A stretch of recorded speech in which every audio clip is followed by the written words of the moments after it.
Sleepy town settled for the night, where every lawn is tailored just right, and it's about time that the back porch light comes on. At that house down the street,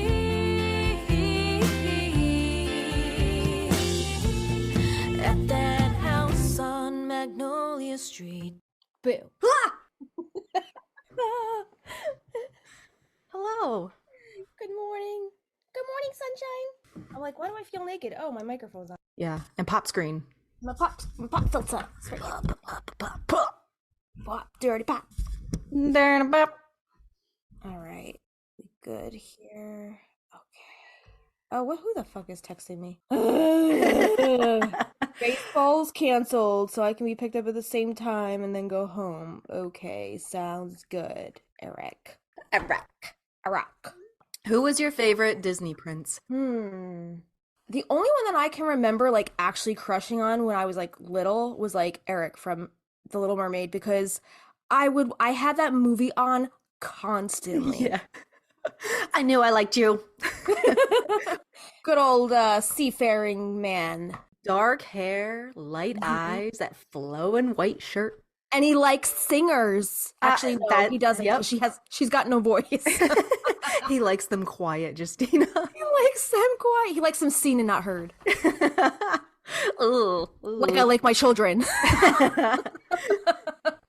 And cats. And husbands. I haven't talked to you, it feels like, in a really long time. Oh, it's been a week because my husband's been sick all weekend. Mm-hmm. And actually, it was weird because he was sick like a week ago, and then like it went away, and then he finished, remember he had that like big photo job that he was doing? He finished that, went to work, and like 2 days later, he texts me from work. He's like, I have the man flu. I'm like, again?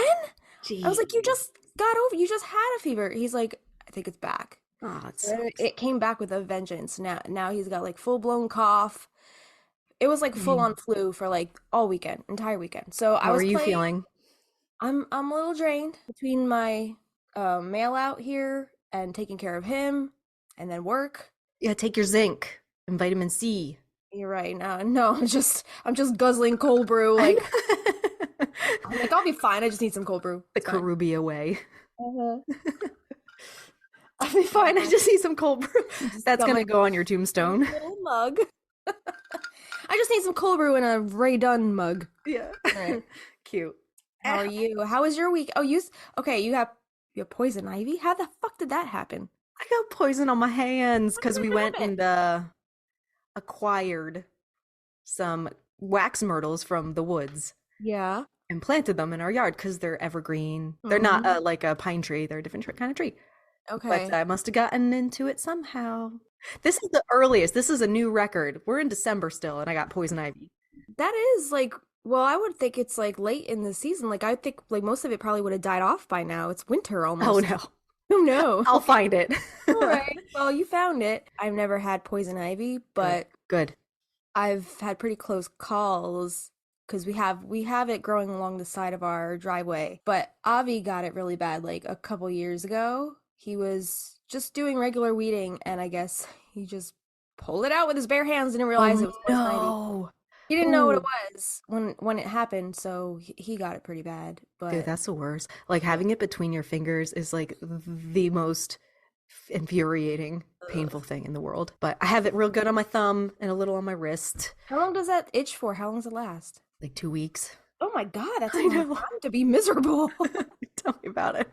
I'm a sucker for punishment. But just don't touch your lady bits and spread it everywhere else. Oh God. You know what? The thing is, I brought gloves to use that day. Okay, I didn't put them on.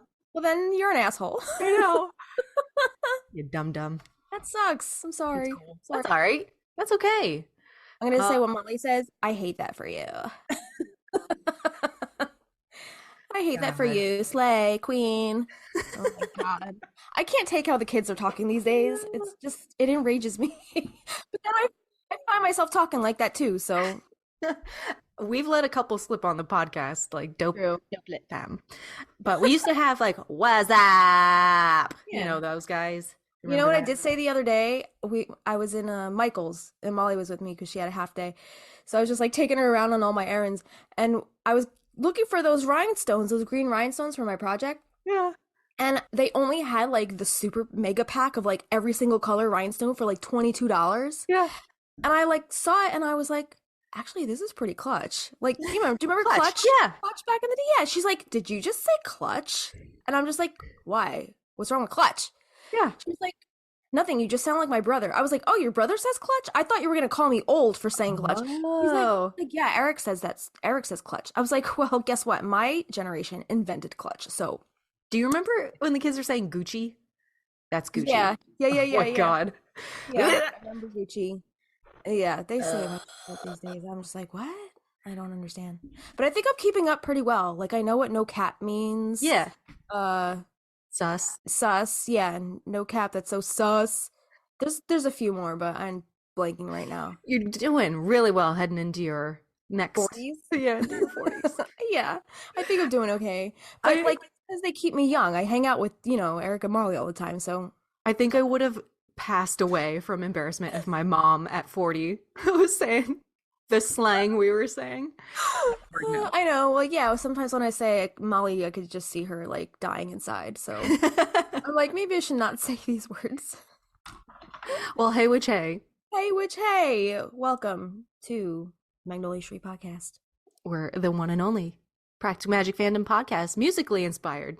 By the way, I'm Kristina. I'm Justina. Every week we deep dive on different aspects of the movie and the books, as well as treat your ears to our very own Practical Magic inspired music. Oh, this is still me. We want to wish everyone a very happy new year. And quick shout out to Peace Love Dogs, Laura, for our Witchy Yule mail. Thank you so much for the Midnight Margarita soap. It smells lovely and it's adorable. I sent her a video message Did because you? the sound that came out of my body when I opened this little box with her beautiful, cute little note, I was like, Oh, it is very cute. Whoa! So cute. So thank you so much. Adorable, the little witchy stuff around. So cute. Card. And I had just run out of my my bar soap in the shower, so this is perfect. Perfect timing. So she's at peace_love_dogs_VWS on Instagram if you guys want to check her out. And the soap is actually from Witch Canyon, which is owned by Scarlett Manson, aka at Scarlet Fairy Queen, spelled Faerie, on Instagram. And she and her witchy friend Raven run a metaphysical shop called Raven Moon's Oracle in Western PA. Scarlett is moving to Scotland. She's moving soon, so Laura said I bought out all her Midnight Margarita soap supply. So enjoy. So we're sorry, everybody listening. You can no longer find this Midnight Margarita soap because Laura bought it all. So if you go to the shop, it might not be there. Yeah. So thank you, Laura. These are adorable, and it's actually called Midnight Margaritas Aromatic Soap, and on the bottom it says put the lime in the coconut, and it's made with 100% pure love. Oh, super cute. Yeah. Cute.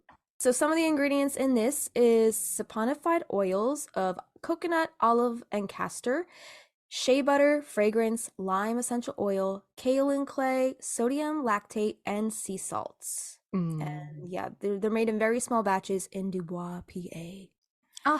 Witchcanyon.com. So check it out. Yeah. You got the salt, you got the lime, and you got the coconut in there. It's all there. All there. I want to eat it. Yeah. I can't. So. But yes, Happy New Year. This comes out on the 5th of January. January. That's crazy. That is crazy because we're still in mid-December while we're recording this. So like my birthday hasn't even happened yet. So do you remember last year around this time, you and I, what we agreed to be accountable to each other for? No. Do you remember? So much has happened in the past year. What? We were on our workout kick. Oh, God. And we would Marco each other. Okay, I did mine. Don't forget to do yours today. That's right. And it lasted for a while, probably through the end of February. We were working out. We were doing pretty good for a while. And then I'm like, I can't do this anymore. My knees hurt. Everything hurts. My joints just don't do this anymore. So I don't know. It was a good experiment. But as far as like New Year's resolutions go, I don't do that shit. If I Yeah. want to do something, you know me, I'm impatient. I'm just gonna do it then. Right. But Yeah. Why do you have to make a promise to yourself that you're gonna do it? Just fucking do it. yeah, You I know? think the only promise, like everybody work on your mental health throughout the Yeah. year, all year long. Or anything that you want to work on for that matter. But yeah, I don't know about New Year's resolutions. I don't know if I've ever really tried like sticking with a New Year's resolution because I'm Hmm. kind of the same way as you. Like if I'm gonna do it, I'm just gonna do it. Hmm. You know, I don't have to wait for the new year to make something happen. Right, right. So It's so like, especially in the middle of winter, like yeah, it's so hard to get motivated to do anything. Why not pick a yeah, more a right. time you feel better in, I guess? Yeah, The yeah. middle of winter, like most people are feeling like pretty shitty about themselves, to be honest. Winter sucks. Yeah, it's rough. Yeah. So, I mean, if you're not feeling it, if you're not feeling getting back on some kind of like health regimen or anything that you want to do, don't be hard on yourself. Do it when you feel ready and called to do it. Don't feel pressured to do it just because it's the new year and you got to make a resolution. Like, no, fuck it. Do it when you're ready to do it. Yeah. Because when you're ready to do it, that's when you're really going to see results because like you actually want to do it. You're Yeah. not feeling pressured by society to do it, you know? Yes. Yes. So Yes. that's my I'm going to get off my soapbox now. Yes. One last question. Does your family or do you and Avi do anything special for New Year's? It's different every year. Like we have a lot of traditions in my family. Like every year we for Thanksgiving we go to my mom's. Christmas Day we go to my grandmother's. And it changes, you know, from year to year for New Year's Eve. It's always different. Sometimes we spend it with our friends, sometimes we do spend it with, you know, family. Mm-hmm. Last year we spent it with one of our friends that lives around the corner, which was like Okay. so random because like we Okay. never hang out with them ever really. So it was just, you know, something random that we did, but it's always different New Year's, so it's like, you know, it is what it is. Sometimes we even spend it at home. Mm-hmm. Because like, you know, sometimes some years I just don't want to be bothered with everybody. Some years I don't want to stand in front of a TV with a group of people and scream Happy New Year because sometimes I'm just not fucking feeling it if I'm gonna be honest. Like, you know, Oh my so gosh. it's really different every single year Okay. that I can imagine anyway. Do you guys have a New Year's tradition? No. Yeah. Yeah. No. We've been going over to our neighbors. We just, I think, collectively decided that 9 o'clock was gonna be midnight. We have a fake countdown. Yeah. And everybody's going to bed. Well, isn't like 7 p.m. late for you anyway? Like you're sleeping by that time usually anyway. So I'm surprised you made it a point to hang, not, you know, in Salem, no pun intended. That was a good one. Which you really were able to, you know, you hung out pretty late in Salem and I got to give it to you because I was like that Rocky Horror midnight showing. I'm like, oh I God, was bouncing, I was dancing. But listen, if you do recall, like right before that, when we were at Goodnight Fatty, I Yeah. was like squatting, just like leaning against the wall, Yeah. asleep with the coffee in my hand. That's why you finally decided to walk across the street to the Hawthorne Hotel and try to crash a wedding because I was you're like, I need mischief. I gotta I do need some something. excitement right now. I'm gonna fall asleep. That's why I set up the camera to record Avi and your cousin playing the Yeah. Jenga, because I'm like, I'm gonna fall asleep. I need to know what happens in case I I don't need to wake know up. what happens. I also recorded the entire thing. I think Avi ended up winning Yeah. finally. Yeah. No, I But can hang. If yeah, we're doing things, if I'm not like comfy cozy at somebody's house, yeah, I'm good. But true. usually, you know, going next door, we don't have to think about driving, so we can drink as much as we want, and Oh we just have yeah, to walk across the yard to get home. and getting a So little toasty with a nice little drink around a campfire, that will definitely put me to sleep. yeah. For sure. Yes, exactly. Yeah, Yeah. yeah. And we decided this past weekend, what the hell day is today? Tuesday. Tuesday. This past weekend we celebrated my neighbor's birthday. I mean, we might have talked about this before. Do different alcohols like do different things to you? Because beer makes me very sleepy. Yeah. Wine kind of makes me like Wine. relax, but then you kind of feel gross. It's kind of heavy. Liquor is like where it's at. I'm ready to fucking light the world on fire. Oh shit. Okay. That's why in Salem I was like, give me the old fashions, give me the gin and tonics. I gotta make it to Rocky Horror. And those midnight margaritas were dangerous. Like Those were so good. those were so amazing. But yeah, different alcohols definitely do different things to me. The wine for me is what makes me sleepy. I know like if I have a glass of wine, don't put me in a comfortable position because I will go right to sleep. Like, You yeah. leaned up against the wall. Yeah. And beer anymore, I don't remember the last time I actually got drunk off of beer because it's so heavy. I can't pound it well, also our tastes have become more refined when you become an adult, The right? PBR doesn't do it The anymore. PBR, like that water beer doesn't do it anymore. The stuff that you could just throw back at like playing beer pong at a party. Empty calories. It's not Right. worth it. Like now, like the beer that we drink is like, good craft beer and it's Yes. a lot heavier and you Yes. can't really drink too much of it at one time or like you just feel bloated Yes. and heavy and like I can't drink beer like that. I can't drink really beer a lot anymore. It just makes me feel so bloated and gross. Yeah. Yeah. But over the weekend, alcohol for sure the beer is all we had. So I was like, I'm Yeah. freaking tired. Yeah. And that's when I was marketing you that we had like the big TV and the surround sound with Fleetwood Mac blasting. And I was in like, that seems so fun. You know what I found? You have to drink past the point of the tired to get to that drunk happy place. Because if you stop right before that drunk happy place, it's sleepy time. You know what the other thing was? We were also very full on buffalo chicken dip and pasta. Ooh. So it was like, I think the drinking has to happen before. You got to get to the drunk before you eat. Yes, you got to set the slow you down. You got to set the little what's it called?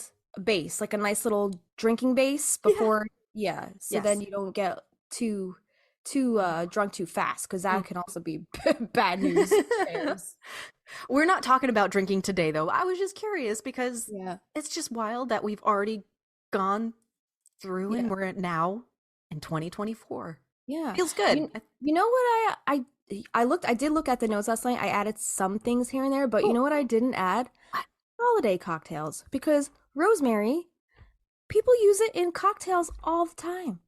We can take a second later and throw it in the recipe section. I put some recipe stuff toward the end. I have this book, which we'll talk about a little later on, The Wiccan Kitchen, A Guide to Magical Cooking and Recipes by Lisa Chamberlain. And the front is it's a small book. It's really cute. And there's adorable. Good recipes in here that have some rosemary in it. And there's a couple pages with correspondences and like other stuff that you could find anywhere. So like I saw you had most of that stuff here already, so I didn't include anything in the notes. But some of the recipes, I was like, maybe we should talk about those because rosemary is probably one of my favorite herbs to cook with. Yeah, little goes a long way, as we'll come to find. That book is adorable. Can you describe the cover for our listeners? So it's red. It's a red cover. It's I guess it's like that kind of like woven, I don't know. Like a canvas cover? Yeah, it looks like a red canvas cover. And it's got this really beautiful gold, I guess, kind of embossing. It's got a cauldron on the front cover. Yeah. And the gold around the edges is like flowers and foliage and just beautiful witchy. I love that so much. Flora and fauna. Yeah, it's so pretty. I have not actually tried any recipes from this book yet. Have you dog-eared any of them to try? Well, the two that I dog-eared are the rosemary, the ones that have the rosemary in it, which I'll talk about today. But I haven't even looked through this too much. Either my mom or my brother gave this to me for Christmas, or a couple years back. And that's the thing, like, I love witchy books, don't get me wrong, but I have so many of them. Like, it's hard to, like, look through all of them and actually try things in them. Yes. But I love looking through. I love them. The thought I just had is like the day we do get the practical magic house and we make it a B&B plus recording studio, the library between just us of magical books, witchy books. I'm just picturing what room that's going to be, Yeah, the library. We're going to make a library. Yeah, we're going to have a library. Next to our conservatory where we do. Okay, we don't want too much moisture near those books now. That's true. Yeah, you're right. I might have to go upstairs. See, this is why you're the architect. This is why I don't do that. I know how to embellish. I'm like, okay, I'll put up pretty curtains and like, don't give me logistics because I will fuck everything up. I'll have to get my diorama and we'll have Good to point. we'll pick a place. My diorama. Let me get my diorama. All right.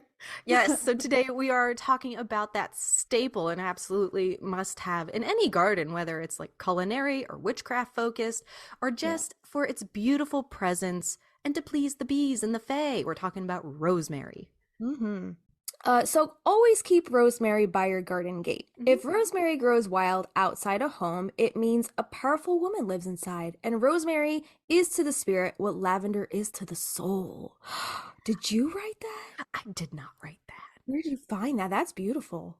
I don't remember. Actually, I'm going to look that back up because I think it was like Yeats or Blake or somebody. So that quote was from Shakespeare. Course. That's a beautiful quote. I like that a lot. All right, so rosemary actually means dew by the sea in reference to its natural habitat on the Mediterranean coasts, but it also carries names such as compass plant, sea dew, elf leaf, wardrobe, incensier, compass weed, okay, you're better with the French. What's that say? Orbocorones. I said it like Spanish, but that's more French sounding than that. Old man, polar plant, and rosemary is a fragrant evergreen shrub with needle-like leaves. It produces small purplish blue flowers and is typically a staple in gardens, especially witches' gardens. A couple other ones out of Scott Cunningham's Encyclopedia of Magical Herbs. Did we say Libanotis? No. Yeah, so that one was also in the Scott Cunningham's book. I wonder what Libanotis is. It said Greek. In parentheses next to it, it said Greek. Oh. So it must be a Greek god or something? I don't know. Oh, cool. Yeah. I need to get that book. Scott Cunningham? Yeah, I don't have that one. See, but I don't want to get it because then we'll have double in the library. We don't need double. Unless somebody needs to take one out, we have an extra. Yeah. And I know my mom wants to retire soon, so we can give her the job as the librarian. Oh my God. I think she'd thrive in that job. She probably would volunteer. We wouldn't even have to pay her. Yeah. Okay. So when I looked up rosemary, I was finding two different names that were popping up. Rosmarinus officinalis and Salvia Rosmarinus.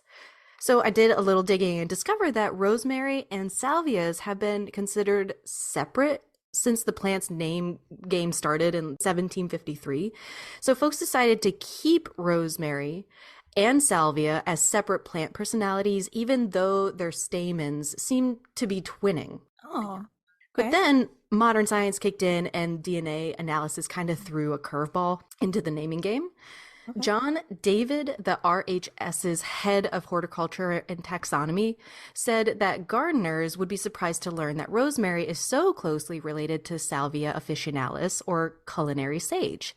He added, "It is important that our naming system reflects the latest science, otherwise it stands to lose its meaning." So rosemary is particularly besties with Salvia officinalis, aka culinary sage. They do have a very similar scent profile. Yeah. They're very just both herby, woodsy, and a little strong. They're strong bitches, yeah. They're great to cook with together. Oh, so we're gonna make ourselves so hungry. No. So say goodbye to Rosmarinus officinalis, and now it's all about the Salvia Rosmarinus. The Laminaceae family is now the big happy family that includes rosemary under the Salvia umbrella. But let's talk about the struggle of the naming. Apparently, the DNA tells us how plants are related, but it doesn't hand us a manual on how to name them sensibly. There was this debate on whether to keep Rosmarinus and other salvias as they are, but that would have messed up the family tree. Some salvias would have been closer to rosemary than to others. So to avoid the chaos, the botanist decided Rosmarinus had to take the backseat, like Jimmy. Like Jillian. Short, rosemary is still rosemary, but in the scientific world is now Salvia Rosmarinus. But hey, that's science for you. Yep, exactly. He had to visit. He hasn't been here in a while. Okay. Yeah. Personally, I love rosemary. She's an oily bitch. I have about 7 plants around my house. It started with just the one at the back door because of that saying that a strong woman lives there if there is a rosemary plant outside the home. And it was going really strong the first 2 years. But as we're going to talk about later, I guess some rosemary plants can get a leaf fungi. I think something I did with the mulch, or the combination of the mulch and the grass clippings, something happened. The little area in my herbal garden started getting these tiny, minuscule, like kind of gross, like tryptophobia mushrooms that I kept like scraping away. My rosemary was not happy. It was like yellowing and spotting. And now there's only probably less than a quarter of it that's still alive. It's trying to make a comeback now. Yeah. So I'm going to try to heal the soil back there. But yeah, the poor thing, my first baby. But it didn't die? It didn't die. It's still going. But I really need to take care of that little herbal area back there. Yeah. So the other plants that I did plant, I planted last year, and they're in front of my house, and that doesn't get a lot of sun. But I wanted to hide our ugly foundation. I didn't want to use just like ugly box shrubs. I was like, it's good for the bees and it's pretty, and it smells amazing. Can you imagine like just sitting on the porch and having that smell while you're rocking away? So I have a ton, and I did not know, because I'm impatient. When I first planted it, they were like huge and bushy. I was like, all right, cut them back, and they'll, basically multiply like the hydra. You cut one head off, two more sprout up. But that's not recommended until they're kind of established. So over this past summer, they were like, ah, they were like really kind of sad. But now I think they're a little more rooted, and they're actually really green right now in December. I'm like, wow. Well, yeah, they are pretty hardy, which I'm going to talk about in a second. They're pretty hardy, and I think they're probably maybe one of the last things to die out, if they even do die out. Yeah, I don't think they do, unless you get super hard freezes, I think. Depending on the winter. And I actually say, like, I talk a little bit about that here. Tell me your relationship with rosemary. I love rosemary. Like I was saying before, it's probably one of my favorite herbs to grow in the garden. It's very hardy, which for me, like, I've killed a lot of plants in my day, so it's great because, like, it doesn't, I feel like it can withstand heat, it can withstand cold. I have had a few rosemary plants over the years, and it's pretty much a staple in my garden from the summer through most of the winter. And like I said, it's one of the hardiest garden plants. Depending on how rough of a winter we have, sometimes it dies out, but it could last through a more mild winter with less frost or bouts of snow. I love cooking with it. I cook everything with it. Let's see, what are some of my favorite dishes? I love me some rosemary lemon chicken stew. With like the chicken thighs, like the really juicy chicken thighs, and I'll put like carrots and onions and like all kinds of like vegetables in there, and I'll make like a lemon broth, and I'll make it in my Dutch oven. Do you have one of those? It's always better. Yeah, and you just put it in there, let it just stew for like maybe an hour, and it's just so tender and juicy. Delicious. And I actually put a whole sprig in there with. Sometimes I'll do like. I think I have a lemon thyme growing in my garden. So the lemon thyme mixed with the rosemary on top of like the lemon juice, it just like elevates. Flavor. Yeah. So I'll put the whole thing in there and cover the lid and just let it marinate. I also love to make rosemary and lemon roasted potatoes. So I'll just like, slice up some potatoes, put them on a baking sheet, salt and pepper, olive oil, Parmesan, sprinkle a little Parmesan on there. Oh yeah, with the lemon, with the rosemary, the thyme, even on a sweet potato. Oh my god! Yeah, like I'm weird. When I have a sweet potato, it's gotta be sweet. So like, I'll put cinnamon, salt, and pepper instead of like the other more herby stuff. I'll just keep it simple. I'll just do like maybe some butter or olive oil and cinnamon on a sweet potato. Okay, so good. It tastes like a pie, basically. I've never had a sweet potato pie, and I live in the freaking South. Yeah. Oh yeah, that's right. Yeah, those are popular down there, right? I guess I gotta try to make one. Yeah, they are. It's not my favorite kind of pie, but I have had it. It's pretty good. I'd rather have a pumpkin pie, honestly. Okay. If I'm gonna have a pie. Okay. Pumpkin is usually my go-to. But anyway, so as far as the rosemary recipes go, I can include my own personal rosemary recipes over on the Patreon if you guys are interested in that. As far as beauty routines, because I know rosemary is also used a lot in beauty regimens, I haven't used too much rosemary in my beauty routines, but I do actually always have rosemary essential oil on hand. And my go-to brand, I'm not trying to sell anything here, but in case you guys are wondering, my go-to brand is doTERRA. And it's very good to stimulate like the hair growth. Like if you give yourself like a head massage, stimulate those hair follicles and rub some of that oil in there. You can put a little coconut oil as a like a carrier oil to make your oil go a longer way, because if you use it just right out of the bottle, and plus like essential oils are very they can be harsh to the skin if not carriered or not diluted correctly. So you do want to use a little bit of a carrier. You can use some fractionated coconut oil and just massage it into your scalp. Just massage it in there. I just did a hair mask last night. Remember, I was like trying to do the rosemary oil thing, and I'm like, it's greasy. Like I don't get it. Like you're supposed to wash it out. But I have been mixing it. I've been doing the castor oil also, which is very, very thick. It's very dark. So I've been sectioning my hair, dropping all the oils in, rubbing them in, give myself a little scalp massage, and then I'll work all the castor oil into the, I don't know if you could tell the difference in my hair in the last like month. It does look very like lush, and it looks like it has body. Like it's been so freaking soft. So you put your mask in, leave that oil in, wrap it up, sit, read a book, go shower, rinse it out. Yeah. And that's it. I do that almost every time I shower if I have the time, and it just like feels good. And the rosemary that I decapitated, from the front yard is the rosemary I just stuck in olive oil and let that sit. Wow. And so it's not an essential oil. It's not the extract, I guess, of the plant, but it's the oil infused with rosemary, which still does the same thing, and it invigorates those follicles. Right. Yeah. You could still, that sounds amazing. I need to actually do more hair care. I'm such a bridge troll. I don't do a lot of beauty. I don't do a lot of hair care. Like I told you the other day, I finally gave myself a pedicure for the first time in like look at my toes. Months. I have not paid attention to my poor feet. Avi, he's like, get those ugly things away from me. No, he doesn't say that. He's very nice about it, but he's just like, he always makes fun of my cracked heels and like, cause like, in the summertime, I walk around barefoot a lot. So my feet are disgusting most of the time.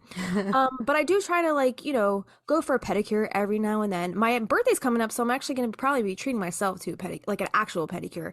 Very good. I sat in my sink and get myself a nice little foot bath the other day. I trimmed my nails. I, took Wait, all you the sat in your sink? Don't you have a bathtub? I like to sit on the sink. It's my thing because I have my phone there. Okay. And, I could play my little games on my phone or listen to my podcast while I'm doing this. Okay. And then also, my bathtub doesn't have like nice ledges, like big enough ledges. I like to put so I had a candle on the counter while I'm also have my. You do have a big vanity. That's right. Yeah. Big. Yeah. So I sit up there. I sit up on my sink vanity, and I just like sit my feet in a basin of like hot water, soak them for I don't know, maybe 20 minutes, and then I take them out. And then I have this like cracked heel. It's like a not like a sand, but like a little gritty kind of cream or mud mask. It has some kind of exfoliant in it. Yeah, so I slather that on my heels, and then you wrap them in saran wrap in the plastic, so it like keeps all that moisture in, and then you rinse it. My feet were the softest they've been in like, I can't even tell you the last time. Do that to your hair now. Were that soft. Yeah. It's so that oil going. Yeah, I'm gonna have to pay more attention to my hair. And the rosemary, that treatment sounds so good. It feels good. The castor oil it does have a smell. It's not bad. Yeah. It's just different. I bought some a while ago. I think because I was on a kick where I was like, I'm going to make my eyelashes longer, because like so many beauty bloggers are like, if you want your eyelashes longer, you got to put castor oil. And I'm like, all right, I tried it for like 2 days and I'm like, it's not working. and then I stopped. And we talked about using the oils like to take your makeup off. Yeah. Also, like you can use the rosemary oil, but then you're like, I can't see. It's all greasy. I'm so impatient. So yeah, I should maybe I'll go back to trying that, but like, yeah, I don't spend too much time on beauty care because I'm just so impatient. You're just naturally gorgeous and effervescent. You don't need a lot of upkeep. But yeah, we're going to talk a little bit more about the essential oil later on. We're going to talk about more beauty uses later on. It's also just great to diffuse and purify the air, and I love to include it when I make my garden herb bundles in the summertime. Sometimes we have a nice raised garden bed in our backyard. Avi built it. It's beautiful. It's made of cedar. We used to put parsley in there, but the parsley doesn't really do well in there. So Mm, we'll do like sage. The sage has completely overtaken this raised garden bed. It nice. just went wild. So we get a lot of sage in the winter. I mean, the summer. So I'll clip it back when it gets like wild like that, and I'll use all of the stuff, all the clippings to make herb bundles, and I'll give away some to friends. And I like to a lot of the time include the lemon thyme and then the rosemary and Mm-hmm. sometimes even lavender. And we have roses on the side, and I like sometimes to add roses like Yeah. as a pop of Oh, that so color pretty. to Mm-hmm. my bundles. But our roses on the side, they just started taking off this past year, and I think that's because we got a hold on the aphids earlier in the season. Okay. Yeah, yeah. In the dish soap solution, Yeah. yeah, I guess like the neem oil, which Hmm. worked great to keep the aphids Good. away. So our roses this year were popping. Like Good. we got a lot, and they were like popping until probably last month, like pretty late in the season. They just started dying off. So So you know what to do this I coming love spring. to include everything I can in a nice herb bundle. Yeah.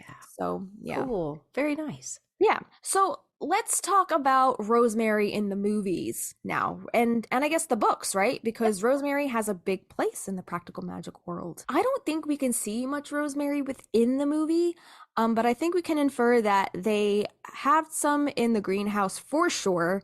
In the scene when Gary and Sally are chatting and she says, "Wish you could believe in me," you can see some potted plants in terracotta pots behind Sally that do have the leaf structure of rosemary.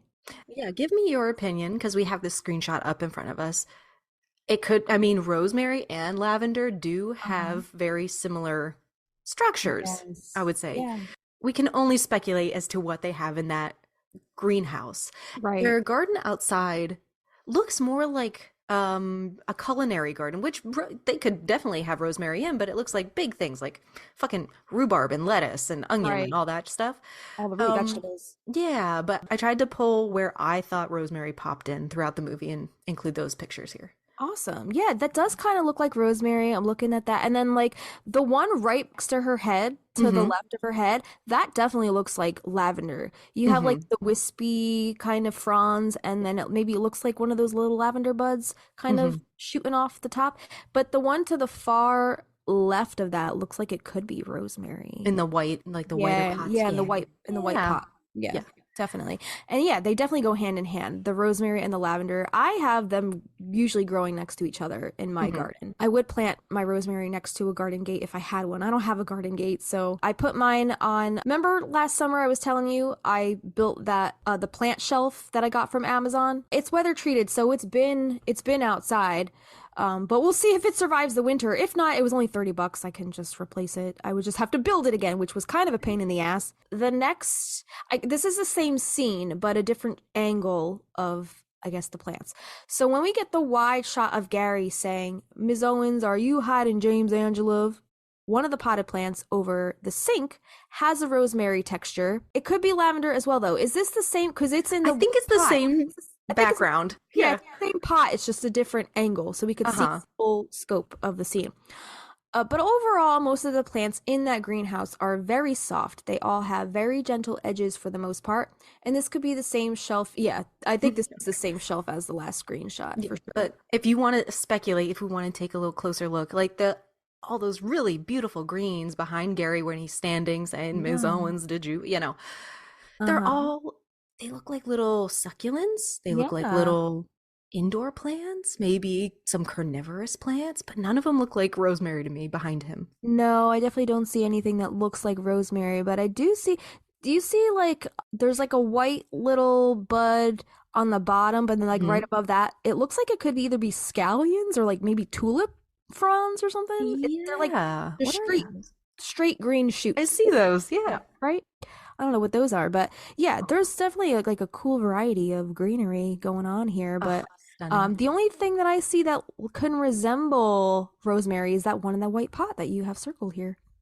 And do you want to real quick just look at all those little beautiful details they put. There's a basket of eggs just hanging in the window. Yeah. Basket of eggs. Do you think they have chickens?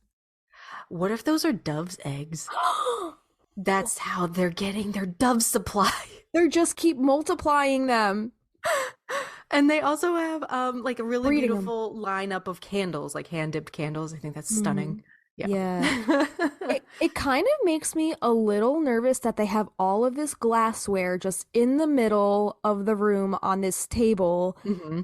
Like, I would break all of that. I would knock into it in the middle of the night and just like it'll all go crashing to the ground. Mm-hmm. I like to have my glassware stored away, and also because they do have cats, right? They have cats. Right. So, all of that glassware out with all those cats. They're living on the edge. Oh my God. You're living on the edge.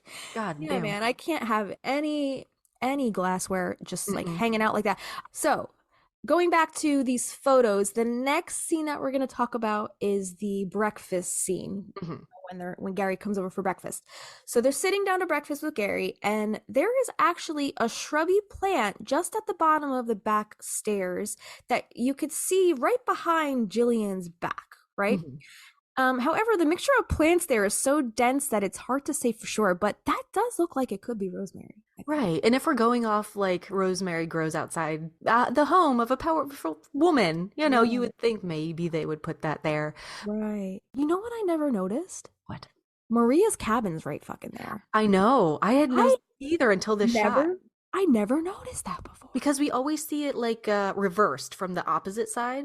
Yeah, right. That's crazy. I never noticed that at all. So do the Owens women keep Rosemary by their garden gate? It's hard to say for sure, but there are quite a few mentions in the book. So we're going to jump right into the Practical Magic book, and this is the first book. So Kristina, take it away. Tell us where Rosemary can be found in that first book. Okay.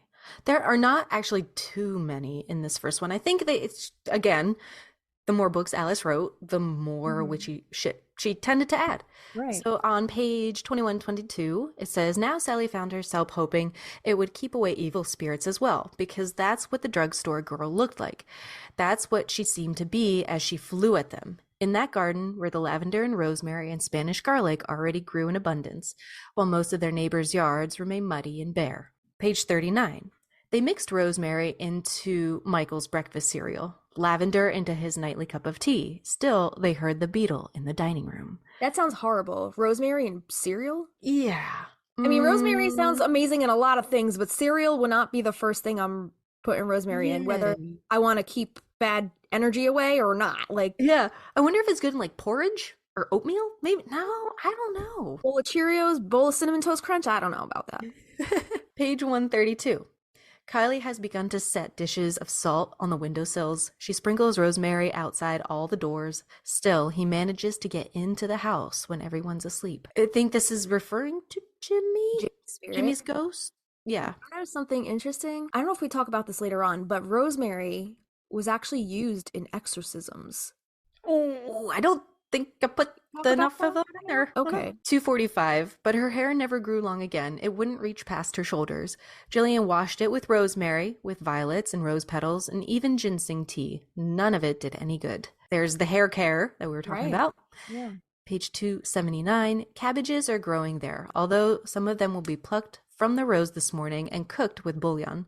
Potatoes have already been dug up, boiled, and mashed, and currently being flavored with salt, pepper, and sprigs of the rosemary that grows beside the gate. The Willowware serving bowl has been rinsed clean and is drying on the rack. So they're getting ready for Thanksgiving, right? And then lastly, on 285, there are some things Sally Owens knows for certain. Always throw spilled salt over your left shoulder, keep rosemary by your garden gate, add pepper to your mashed potatoes, plant roses and lavender for luck. Fall in love whenever you can. Yeah. But I love how it's in that tagline that everybody quotes. There it is, that rosemary. So we're going to talk about rules of magic. Rosemary was in Rules of Magic quite a bit. So on page 26, this says garlic, salt, and rosemary, the ancient spell to cast away evil. Exorcisms. Exorcisms? Yeah. Diamonds. Diamonds. Guys, go listen to our exorcisms episode. It is bananas. It's unhinged. It's unhinged. First time me and Kristina are ever in a room together, recording nonetheless, and we're talking about friggin' exorcisms. It's so good. It is very good. And Avi makes a cameo, so yeah. Good times. Yeah. Good memories there. All right, so page 27. The most basic and reliable love potion was made from anise, rosemary, honey, and cloves, boiled for 9 hours on the back burner of the old stove. It had always cost $9.99 and was therefore called Love Potion Number 9, which worked best on the 9th hour of the 9th day of the 9th month. Page 93. You didn't know it was going to be him? Vincent smirked as he headed out. He didn't need the clairvoyant tea Aunt Isabel concocted out of mugwort, thyme, yarrow, and rosemary. He didn't need Jet's empathy or Franny's curiosity. This one was obvious. Okay, little bit of a contradiction I just saw here. Do you know what I'm going to say? The yarrow? The yarrow! The yarrow? So, in one book, Alice puts yarrow in a poisoner's garden, and in this book, she's putting it in a tea. So, what the hell, Alice? Make it make sense. Make it make sense. Anyway, page 101. Good catch, though. Yeah. Oh, what? That still confuses me. Page 101. Isabel took a small vial from a shelf, rosemary oil infused with holly and hyssop. She dabbed some on the nail and uttered an oath. This cannot harm you on this day. When you walk away. When you return, all of your enemies will burn. Page 125. This is after Levi had already passed. It says, then she had them sprinkle salt on the windowsills and leave sprigs of rosemary outside the doors. It was bad luck, she told them. Nothing more. So she's saying the rosemary is bad luck? I'm wondering if it's like the occurrences that were happening around and she was doing that as a protection. She's like, it's just bad luck. Yeah. Don't worry about it. Yeah, I think you're right. Page 161.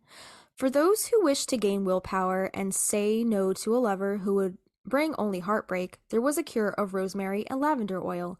Bathe in it, and when you next saw the once you had once cherished, you would send him packing. They now had the recipe for fever tea, composed of cinnamon, bayberry, ginger, thyme, and marjoram, and for frustration tea, a combination of chamomile, hyssop, raspberry leaf, and rosemary, which Jet brewed for her sister in the morning so that the day would go smoothly.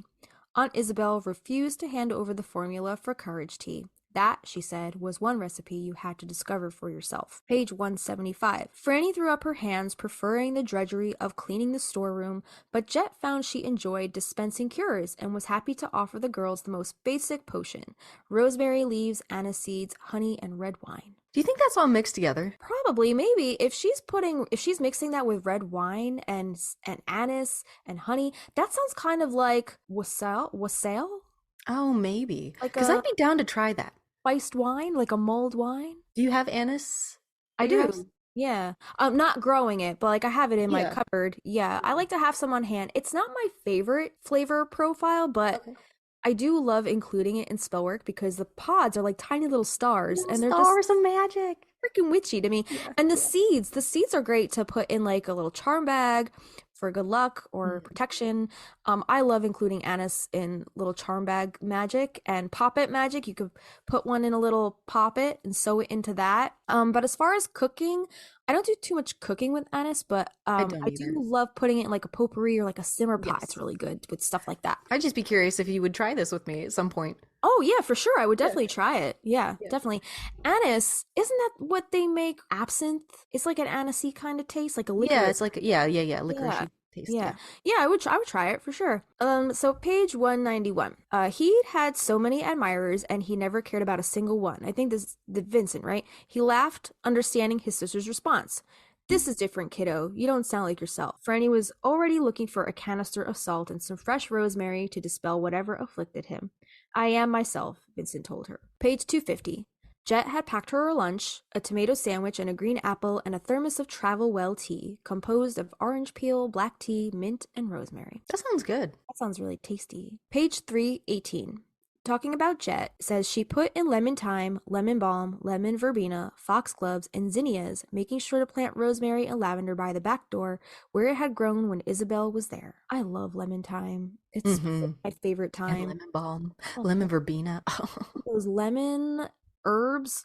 Yes. Love it. Page 365. This talking about all this makes me miss summer. I know. I really miss spring, Right? springtime so much. Yeah. I had to cover up some of our trees last night, our new little saplings. We bought those bags. It's like a canvas bag with a zipper on it and a drawstring at the bottom. And like half of our yard looks like there's just white ghosts like in the yard because all our trees are covered. Is it gonna keep them nice and safe for the next? Yes, it did. spring? Yes, it was very frosty this morning. So page 365. This is the last mention in Rules of Magic. It says, always leave out seeds for the birds when the first snow falls. Wash your hair with rosemary. Drink lavender tea when you cannot sleep. Know that the only remedy for love is to love more. And I love how Alice always ends her books with these little Advice. little words of advice. Right. You too. Very cute. Yeah. Magic lessons. I did not write down the page for this. I don't know why. But it says, some witch hunters actually nailed women's feet to the ground and left them to try to escape. If they were able to evade their captors, they then needed to dab rosemary oil on the spot where the nail had entered them while invoking a spell of protection and vengeance.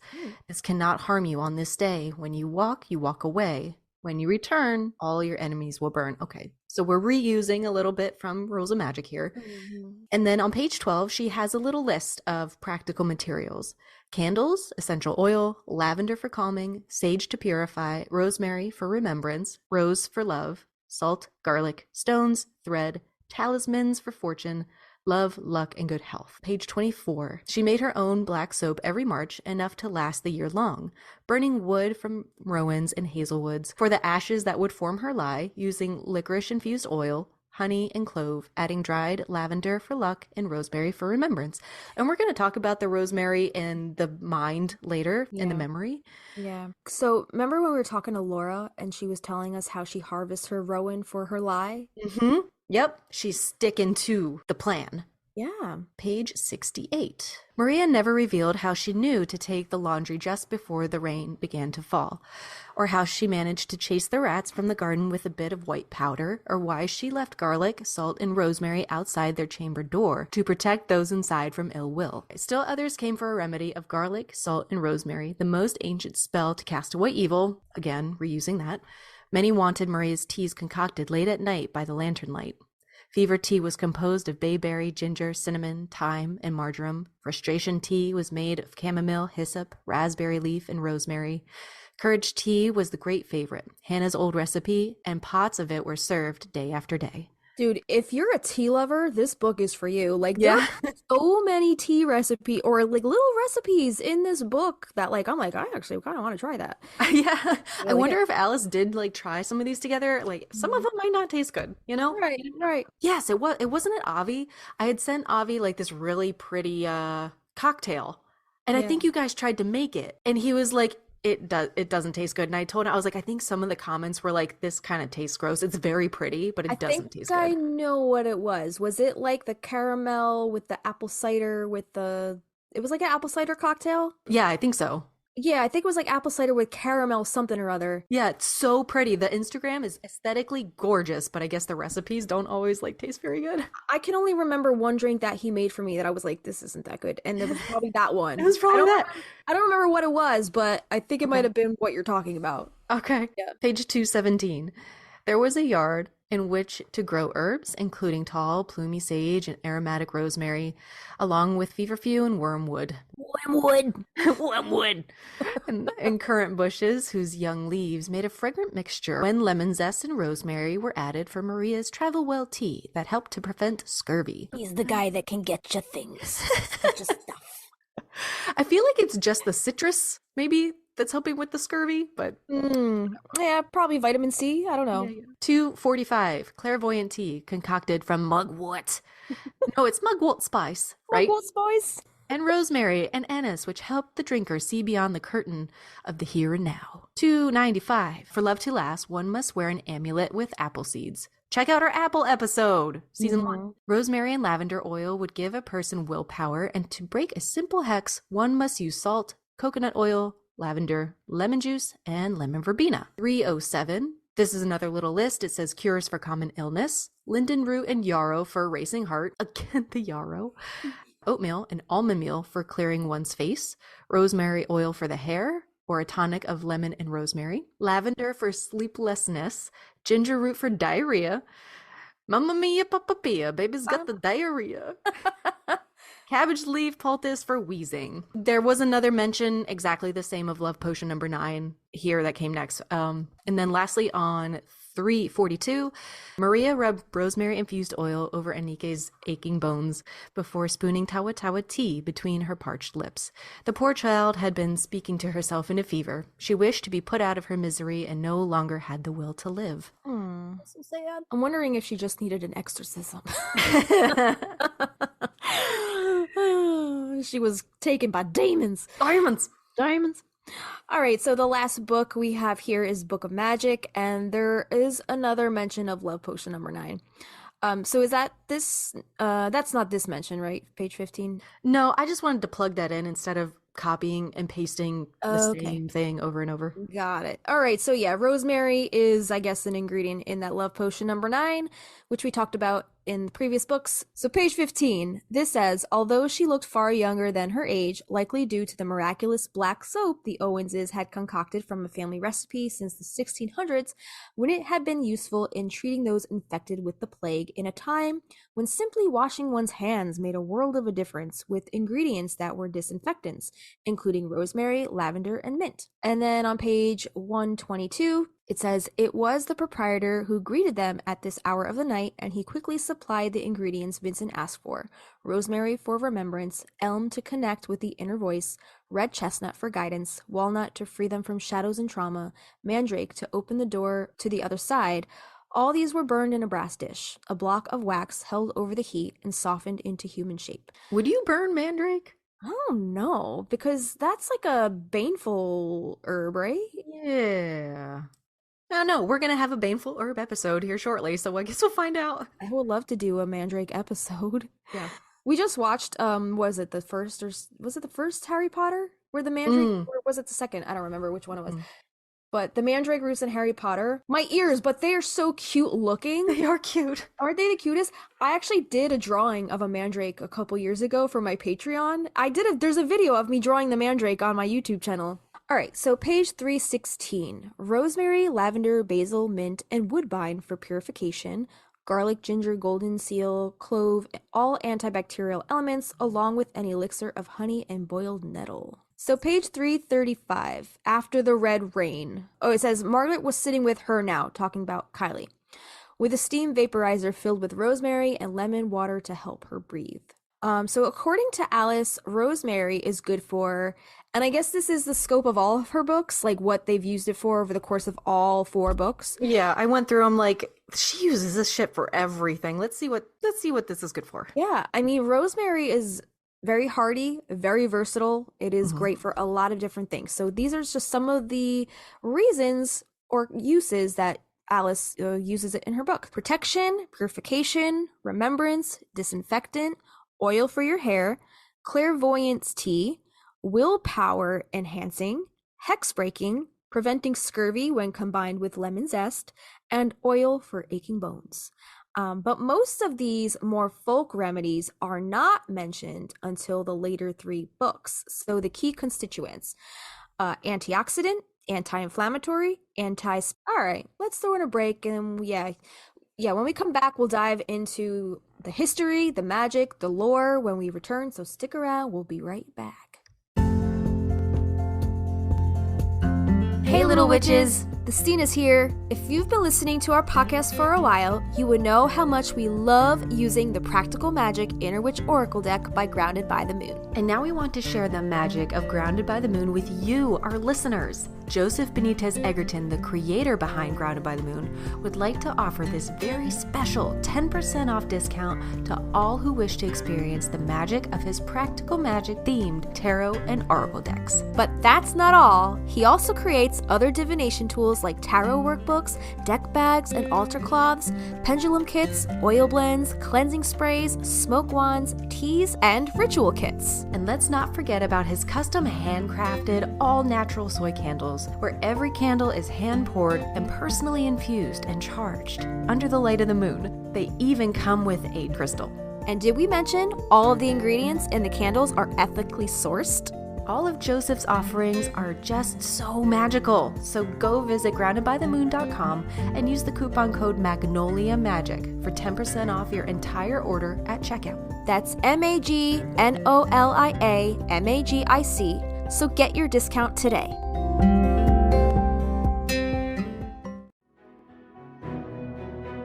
Hey, we're the Stinas, and you're listening to the Magnolia Street Podcast. All right, so yes, there is a Rosemary card in this deck. All right. Again, you can head to Joseph's Grounded by the Moon website to get your 10% off with our coupon code Magnolia Magick. We are always just blown away by Joseph's work, and we just got to interview him. So a couple episodes ago, his episode was episode 58. Go check out Joseph. He was amazing to have on the show. Yeah, man. Oh, yeah. So welcome back, everybody. We're going to do a card pull from well, not card pull. We're actually going to read you the Rosemary card because there is a Rosemary card in his very beautiful Oracle deck. So here we go. So Rosemary, I'll show you the picture. It's very beautiful. Love me some Rosemary. So the keyword on this card is purify. Purify, heal, and remember. As we know that we said it millions of times. It's tied to remembrance. So this says, when Rosemary comes into your reading, it is time to cleanse and purify. Don't hold on to things or people that are not beneficial to you and your path, and rid yourself of unnecessary energies. Be wise and take note of what you are purifying and why. This insight can help you to continue to grow. Rosemary is used in magical practices to aid in remembrance, cleansing, and purification. This herb also aids in meditation and is known to help ward away any evil spirits when placed under your pillow or above your bed. Utilize this wonderful herb in whichever way calls to you. Utilize the card and repeat the affirmation to enhance the magic. And the affirmation on this card is, I remember, I cleanse, and I heal. And I get rid of the demons. I love that. And yeah, I love using Rosemary for those new starts. Like, just I need a fresh fucking start. Word did you use it earlier? Not heady. You used a specific word to describe what Rosemary has, and it's just like pungent. It's like, yeah, it's slicing through the bullshit. Woodsy. It's very woodsy. Yeah, it's just got a very strong presence about it. You know, it's like you can't walk through a garden and not smell rosemary. I've been trying to use our leaf blower to blow the leaves off of, all of our plants that are still alive to keep it, keep the air circulating, whatever. Yeah. Just blowing the leaves off of the rosemary is like, boom. Makes it smell good. Oh, the smell all around. It's just delightful. It's really nice. Yeah. You put a little essential oil in a diffuser and just let that purify your air. And also I like mixing a little bit of it with some lemon essential oil too. It's your chicken recipe. Lemon and rosemary go so well together. I don't know what it is. It's because it's got like a little bit of it's got the citrus, and then it's also got the woodsy. It's like clean and woodsy together. Yeah. Sharp. Yeah. It cuts through the bullshit.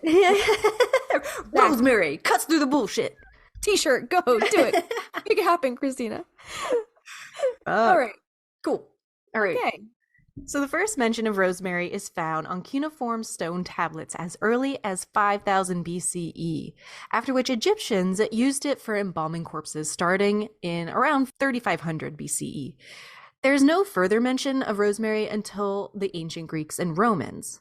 Pliny the Elder wrote about it in the Natural History, as did Pedanius Dioscorides, we've talked about before, a Greek botanist, among other things. He talked about rosemary in his famous writing, De Materia Medica, one of the most influential herbal books in history. The herb later made its way east to China and was naturalized there as early as 220 CE during the Han Dynasty. Rosemary came to England at an unknown date, though it is likely that the Romans brought it when they invaded Britain in 43 CE.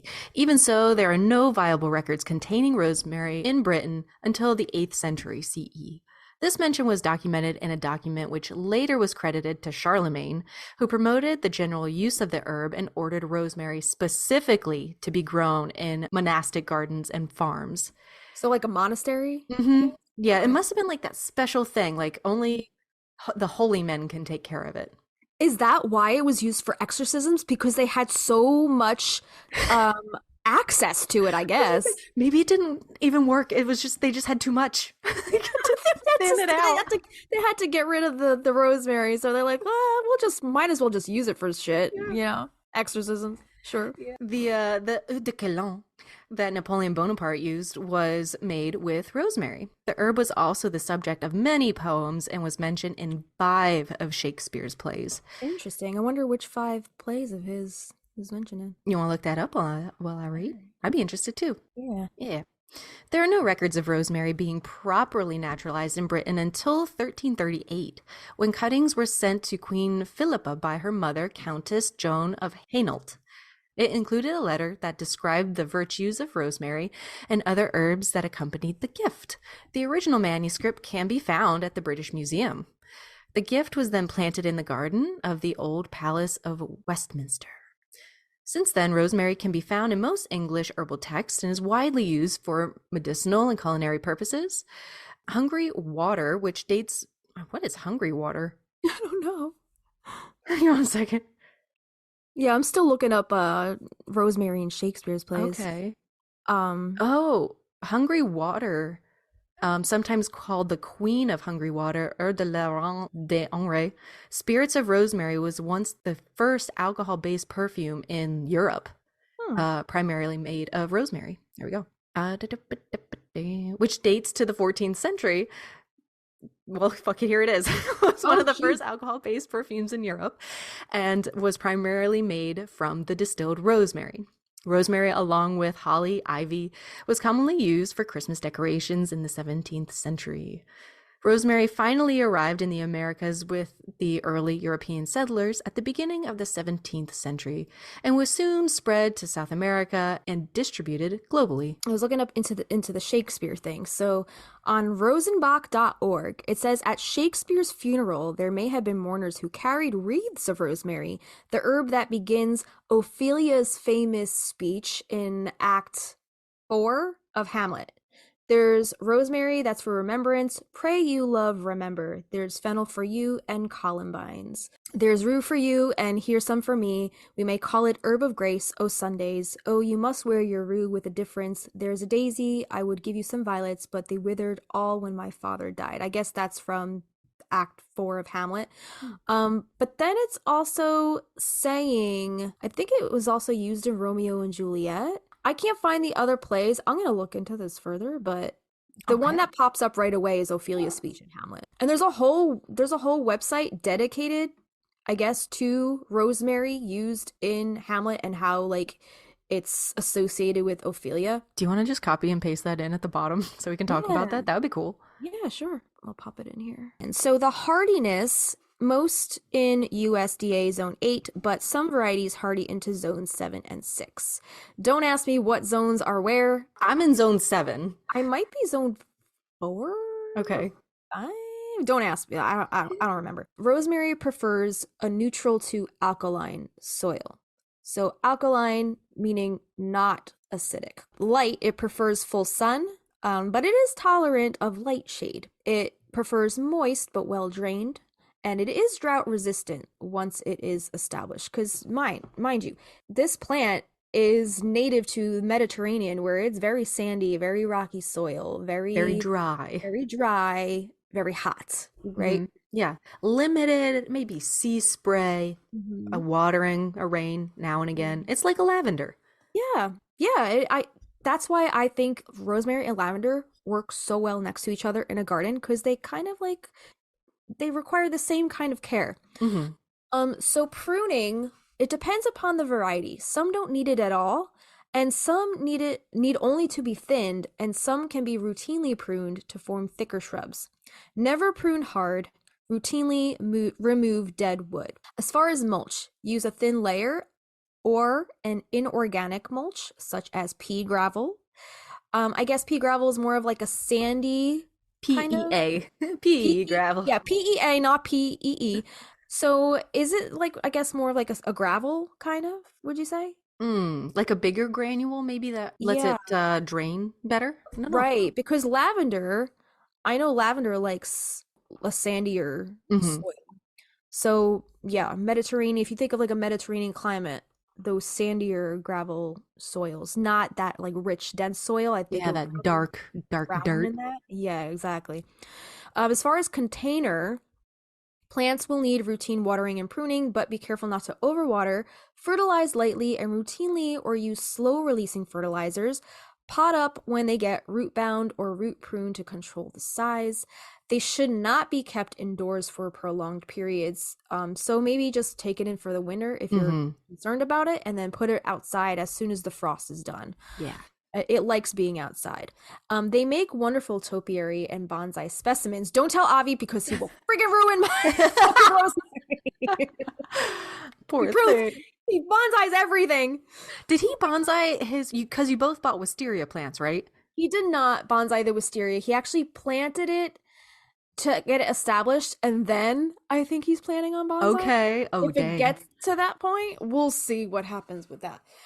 But yeah, we actually did buy 2 wisteria plants because I was like, you're not touching mine. You're not bonsaiing my wisteria. Yeah, yeah. So he bought his own wisteria just to get it established for the intention of eventually bonsaiing it. Oh my gosh. I'm excited for your spring. The flowers that you might get. Yeah, I have to get a trellis because the wisteria, it did start like taking off, like it's reaching. It Yeah. wants something to climb. So I gotta this spring I definitely have to have something for it to climb up. Facebook Marketplace always has Yeah. freebies. Yeah. And I also have to keep it from going to our neighbor's Oh, trellis. yes. Because our Yes. neighbor does have a trellis, so I noticed it starting to go that way, and I'm like, fuck. Yeah, you can I don't train want- them pretty easy. Yeah, Yeah. yeah. All Cool. right. As far as plant buddies, rosemary, it says in the garden, plant rosemary near beans, cabbage, carrots, and sage. And I would say lavender does Mhm. great next to as well. As far as pests go, rosemary is normally not prone to having pest problems, but it can happen. Like you said, you noticed like some mushrooms or something growing on it. Look out for spider mites, mealybugs, caterpillars, leaf hoppers, whiteflies, and thrips. What's a thrip? I've never heard of a thrip. What's a thrip? So rosemary is very deer resistant. Even more problematic than insect pests are bacterial and fungi root pathogens, which is what Kristina said hers was experiencing. Rosemary prefers a lean, well-drained soil and is often attacked by root pathogens if it has poor drainage or is kept too wet. Do you think maybe it was in a poor drainage kind of area? It was getting too much water? The first year it was totally fine. And then I think the mulch just compacted so much that there was not enough like airflow for the roots. Like it was too condensed. Right. So the water definitely could have been sitting, holding the moisture on those roots. For sure. Poor baby. Yeah. Poor babies.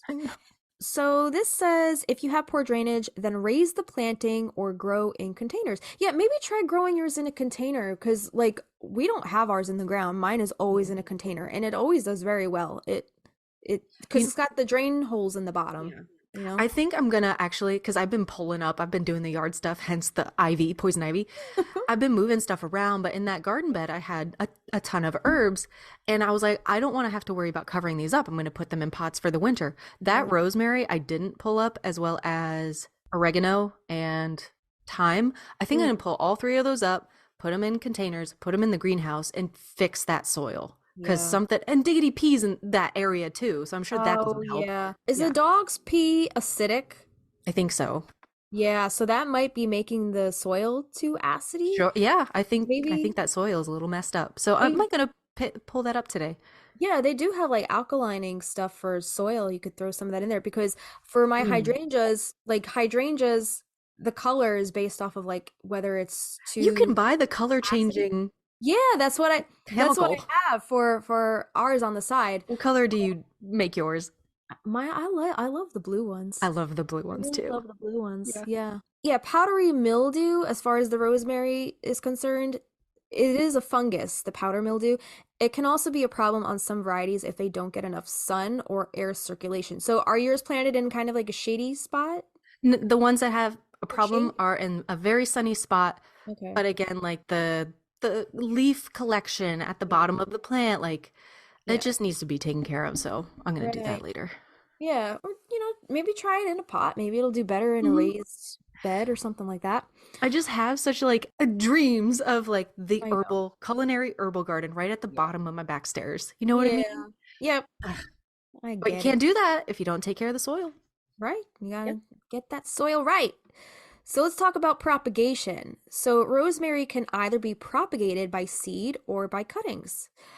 Seeds are small and they're hard to collect and tend to be slow and erratic in germination, and named cultivars will not remain true to type if propagated this way. The preferred method of propagation is by tip cuttings. They can be rooted in a variety of soilless mixes, potting soil, if they are well drained, and can also be rooted in water. So the author of this says, I find that rooting hormones are not necessary, and if you do use them, I would recommend ones with weaker hormone concentrations. Tip layering is an alternative propagation method that allows you to propagate new plants in the ground around a mother plant while the stems remain attached. It is a bit slower but very reliable and easy if you just want to propagate a few new plants and don't want to deal with maintaining the proper environment for cuttings. There are actually hundreds of varieties available in the US and around the world. Some are highly distinct, some are not, and in quite a few cases, a variety may go by different names in different places. So the best culinary varieties, as mentioned previously, the essential oil makeup of rosemary varieties will influence their aroma and taste. While all rosemary varieties are edible, some are considered more desirable because they have less pine and camphor oils and thus taste less medicinal.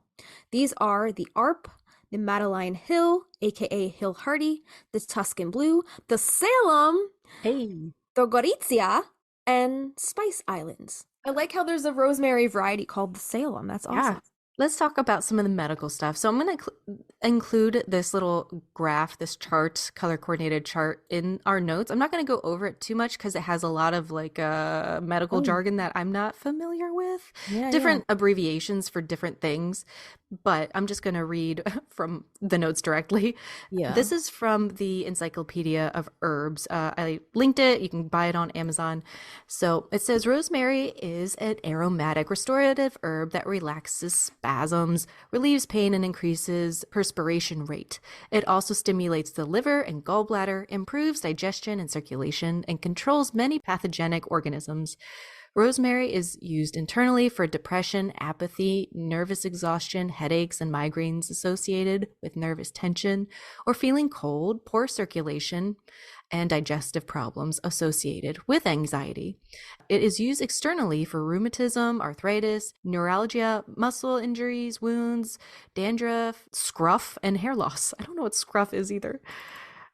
So I wanted to look into this more, but the fact that it's associated with being able to help relieve depression and anxiety, which I suffer both from, I was like, I knew what I was doing before I even knew what I was doing, basically surrounding my house with this stuff. Yeah. So it must be those terpenes that you and I talked about. We had an episode you and I talked about just walking through woods, the terpenes that will rise from, the forest floor. They usually hover around the 5 to 6 foot radius, and that's where your senses are. And that is why walking outside feels so good, is because you're absorbing nature that way. Yeah, totally. Rosemary has antioxidant and anti-immunogenic. Yeah, mutagenic. So I guess that to me, when I think of anti-mutagenic, I just think of like a virus not being able to mutate, maybe. It makes sense. Particularly carnosic acid, carnosol, epeirosmanol, and isorosmanol. I don't know what the fuck any of these are. Rosemary oil has been demonstrated to be antifungal, antibacterial, and antiviral. Researchers have found that the volatile oil of rosemary leaves may be useful in treating diabetes and dementia.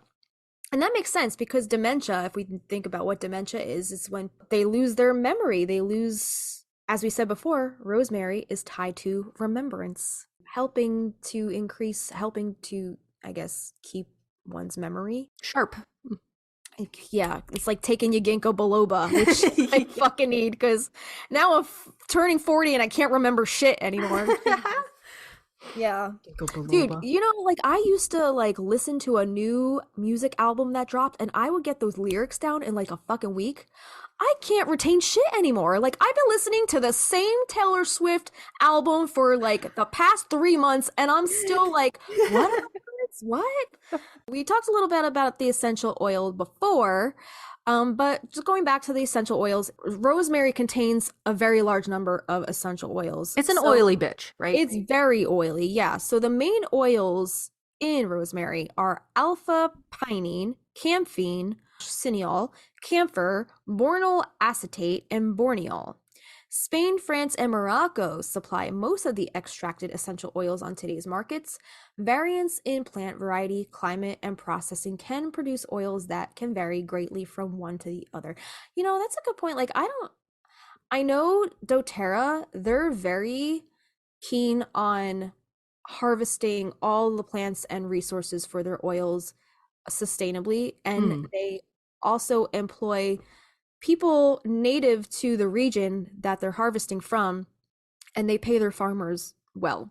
I have not done the research on rosemary specifically to know where they harvest their rosemary oil from, but I'm interested now. Like, I want to go see where they harvest their rosemary. Yeah. Let us know. Yeah. So as far as commercial use goes, commercially, antioxidant chemicals are extracted from rosemary and are used for a variety of purposes. Here are just a few. To prolong the freshness of poultry, stabilize and preserve pet foods, stabilize soy oils and potato chips, and also to stabilize many cosmetics. As far as craft use goes, rosemary has a long tradition of use in crafts. In floral design, it has been historically used in wedding and funeral arrangements and is often used to make wreaths and swags. As we were saying before, I think they used rosemary wreaths at Shakespeare's funeral. Yes, very ancient. Very, very ancient. And it can be used in potpourri blends, dream pillows, as bookmarks to scent the pages. Ooh, oh my God, shut up. I'm gonna start doing that.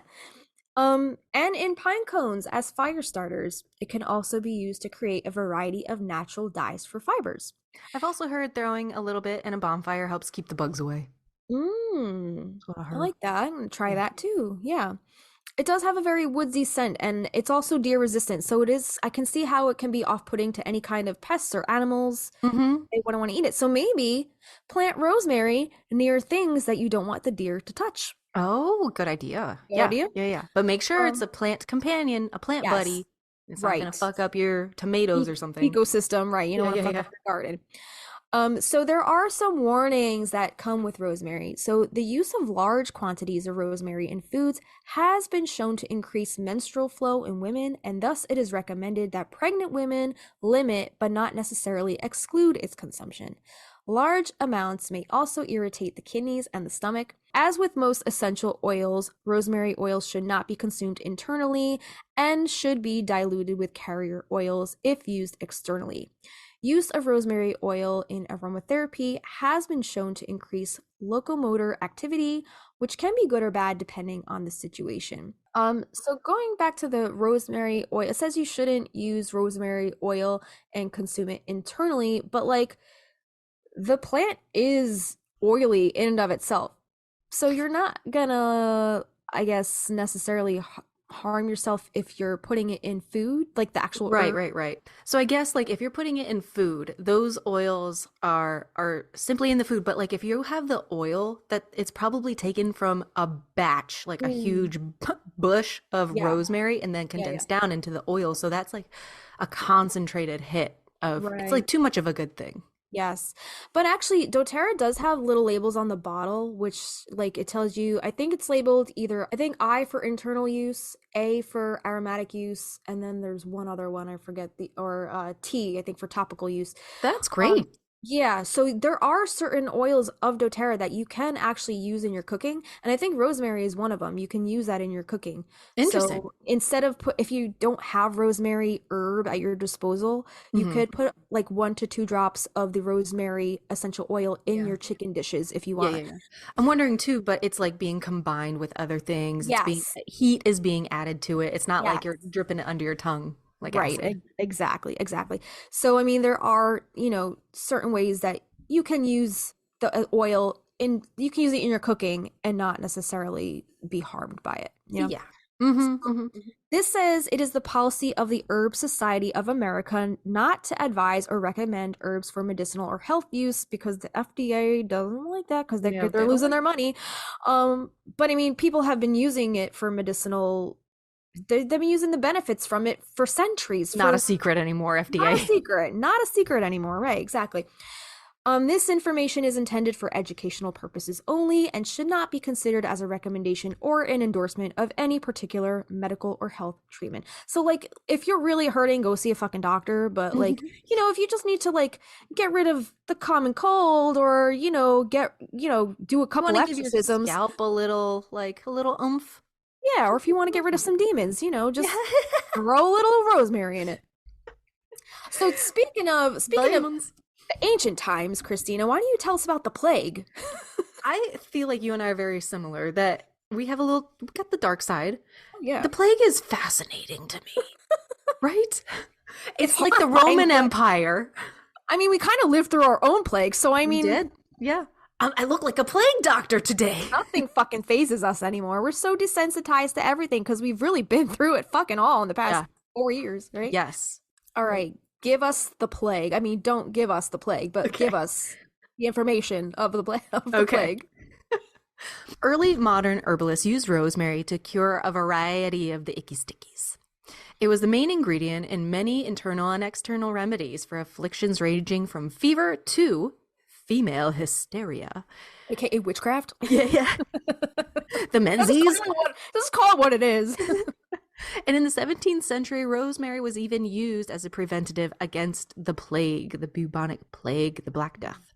As early modern medical writers believed that the plague was spread through, quote, bad air or miasmas that were prevalent around areas with stagnant water and exposed rotting food and livestock and just like shit in the streets, right? Mm-hmm. And rosemary, with its strong, clear scent, was employed in a variety of ways against the pestilent vapors that were thought to spread the disease. Rosemary was one of the main aromatic remedies used during the plague years and was often scattered in the streets in the affected areas of London. It was also burned in shut-in houses and was even ingested to prevent the spread of the disease internally. Oh, wait, question. What's a shut-in house? Is that just like a quarantined house? Like people I think so. Quarantined with the plague, they were just like shut in their house, basically like fucking COVID. Yeah. And probably also prevented it, also like how we will sage our homes and then try to clear the air that way. Okay. Yeah. Rosemary is also the main ingredient in Four Thieves vinegar. I don't work with Four Thieves, do you? No, but I've heard a lot about it. It's a medieval concoction of vinegar mixed with herbs and spices that was believed to prevent the bubonic plague. The recipe is said to have originated in southern France, created by a group of four thieves that would use the potion to avoid the disease while they robbed plague victims of their belongings. Oh my God, that's horrible. It's fucked up, man. That's fucked up. I would feel so guilty using this recipe. I'm like, dude, fucking assholes use this shit. Like, why would I fucking want to use this? The original recipe is lost to history, but it's plausible that variations of the odorous mixture may have had some properties that killed bacteria. Though unsubstantiated by modern medicine, Four Thieves vinegar is still sometimes sold as an herbal supplement in France today. So the Edinburgh Council, this is from a UK website, by the way, was well aware of the dangers of infection and began instituting measures to protect the populace as early as the 15th century. But the residents of Edinburgh had their own ideas about how to keep themselves safe.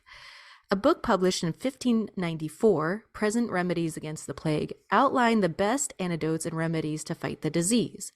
Burning herbs like frankincense, juniper, and rosemary was understood to air the room of a home and was thought to counteract the dangerous miasmas from the street. It was also believed that leaving 3 or 4 peeled onions in the ground of the infected area for 10 days would absorb all the infection, leaving the inhabitants safe. Have you heard of the, when you're sick, slice an onion, the circle, and put it on the bottom of your foot and put socks on? And it draws out the sickness. Really? Yeah. Look that shit up. I've never done it. Like essential oils on the bottom of your feet, but the onion thing. Mm-hmm. Yeah. I don't know what it is. Yeah. Not tried it.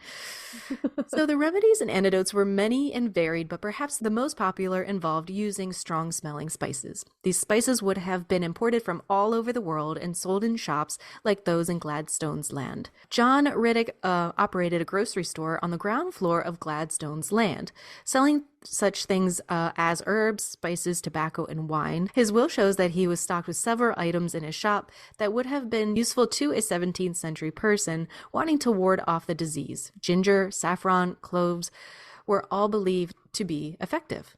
These could be incorporated into cordials, lotions, or pouches stuffed with herbs and spices to prevent the bad smells from being inhaled. Even common invalid foods like mutton broth were recommended to have herbs such as rosemary, mint, thyme added to them to help ward off the disease. These herbal remedies were also endorsed by the government. The famous plague doctor masks would have also had the beaks stuffed with the sweet-smelling herbs to prevent the dangerous miasmas from reaching the wearer. And then Riddick's business, this reminds me of like, I'm not probably saying his name right, first of all, Riddoch. I keep thinking Vin Diesel Riddick. Oh yeah, I forgot about that movie. I don't think I've ever seen it, but I remember it being like advertised like back in the day. So this man's business would have probably been in very high demand across Edinburgh. You know, the year that the year COVID happened, that October for Halloween, me and Avi were we were plague doctors for That's that right. Halloween. Wow. I didn't even think of like the herbs in the beak. Yeah. But could you breathe? Okay. Yeah, I mean, yeah, you could breathe in the mask, but like the eyes are like made of plastic, so like they would fog up because like we were breathing in. Yeah, so, like wearing a scuba mask, basically. That's funny. But yeah, I didn't keep that mask on all freaking night. We put them on to take pictures, and then that was it. But like, I didn't even think of like having the herbs in the beak as a, you know, it's so fascinating to know. So this says a preventative from the remedies book suggests the following recipe. Cue the music. Oh God. It says, take an egg, make a hole in the top of it, take out the white and the yolk and fill the shell all with saffron. Roast the shell and saffron together in embers of charcoals until the shell waxes yellow. Then beat shell and all together in a mortar with half a spoonful of mustard seed. Now, so soon as any suspicion had of infection, dissolve the weight of a French crown in 10 spoonfuls of postel, drink it lukewarm, and sweat upon it in your naked bed. So give yourself, sweat it out. All right, yeah, basically sweat your fever out or whatever it is you have. I think we're gonna kind of transition into a little more of the magical now. Yeah. Okay. And like I said, I have a ton of the rosemary around here. It gets put into bundles. It gets used for cooking. It's in my spell work. And like I said, typically for new beginnings. And I like to smoke up the house on Sabbats or when we've had visitors, which we've had a lot of visitors, just to get that stank ass energy out, as Justina likes to call it. And I like to make the rosemary oil for my hair. And I sometimes even just put it on my lips when my lips are feeling dry. It just feels so nice. You can throw it in a floor wash. You can use it as a strewing herb to vacuum or sweep up. And it's just wild how much it can do. And somebody said that like rosemary is like the clear quartz of, you know, our magical world. It's the wild card of the herb world. Yeah, for sure. Because clear quartzes you can use for basically anything. You can use a clear quartz to stand in for another crystal that you don't have. And it's just very versatile. Yep. And I could totally see rosemary being the same thing for the herb world. And even lavender, if you use the two together. Yeah. Yep. It's like your white candle. Yes. Yep. Yeah. Yeah. It's your go-to very basic witch herb that you can just use for anything. Yeah. I basically use rosemary mostly in cooking, but I have used it in herb bundles as well. And then also charm bags and poppets. I've used it in basically all that stuff. Yum. It's also really nice to just like have little sprigs of it on your altar space because it just makes everything smell so nice. And it's probably like one of my favorite things, especially in the wintertime if you have access to it, if the frost outside hasn't killed it yet. Right now, it's been pretty mild in New Jersey, so mine is still kicking outside. It's just nice to take some sprigs of it and just like, you can make like a little decoration, put a little ribbon around it, hang it on your wall. Dude, hang it in your car. And then when your car is like in the sun and it's all warm and then that smell just permeates your car. Yeah. Oh, I Oh, like that idea. I'm gonna try because like I have access to all of my herbs and stuff. So like to bundle your herbs. I love that idea. Hang it from your rearview mirror. Hang it in your car. boom. I could just see like Molly getting into the car and be like, "What is that? Like Yeah, yeah, what? yeah. Hate What? that for you. I hate that for you." Oh my god. I hate it. All right. Anyway, yeah, magic and lore. Let's get into it. So, in 1607, Roger Hackett said, "Speaking of the powers of rosemary, it overtoppeth all the flowers in the garden, boasting man's rule. It helpeth the brain, strengtheneth the memory, and is a very medicinal plant for the head. Another property of the rosemary, it affects the heart." Mm, So, very nice. Very nice. pure poetry. Rosemary. So Rosemary's metaphysical correspondences include gender, it is masculine, but at one time it did have feminine connection, which surprises me because Rosemary is such like a feminine name. Rosemary. Yeah, yeah. Right. I don't know. Right. Yeah. I've known one Rosemary in my life. Oh, was she Yeah. older lady? She's It's very, very nuns. the person that we've talked about, one of the guys that I did the it was his mother. His Got it. mother was named Rosemary. Yeah. I actually saw her recently at like a TJ Maxx and Oh my she was like, "Justina?" And you're like, Rosemary? I was like, we remembered each other because Rosemary for remembrance, you know? Oh my gosh. There you go. There it is. So yeah, it is a masculine connection, but it does have feminine connection. So I guess it can go either way. Elements, fire and water. Another site said air. So I guess it depends on who is, using Again, it. it can be used for anything. Anything. So I guess it's your Right. mileage may vary. Whatever you want to use it for. Yeah, I guess whatever your intention is, that's what it's for, right? It's all about the intention. Who cares what some person writes in a book? Right. If you want to use it for something and that's your intention, that's what it's going to do. Mm-hmm. As far as the planets, it's ruled by the sun and the moon and sometimes Venus. I would think it's a pretty Venus-y. Love, yeah. Just a little sweetie pie. Yeah, chakras, it rules the third eye and the crown, but also the heart and the solar plexus. So again, very versatile, can be used for different things. Mm-hmm. Zodiac, it's ruled by Aries, but also Leo, I guess. Yeah. A couple different sites say different things. Yeah. I don't know. We're gonna look at Scott Cunningham's book in a second because I'm sure he has his own Let's get a third opinion. Okay. All right. And this is probably the most universal one because every website that I see always goes right back to Scott Cunningham, right? And even when we talked to Joseph of Grounded by the Moon, we were talking about like, some of his references for the decks that he's been working on. And I think he goes right back to Scott Cunningham too. So like, it's so Scott Cunningham, you know your shit. So that's what I have to say about Rosemary.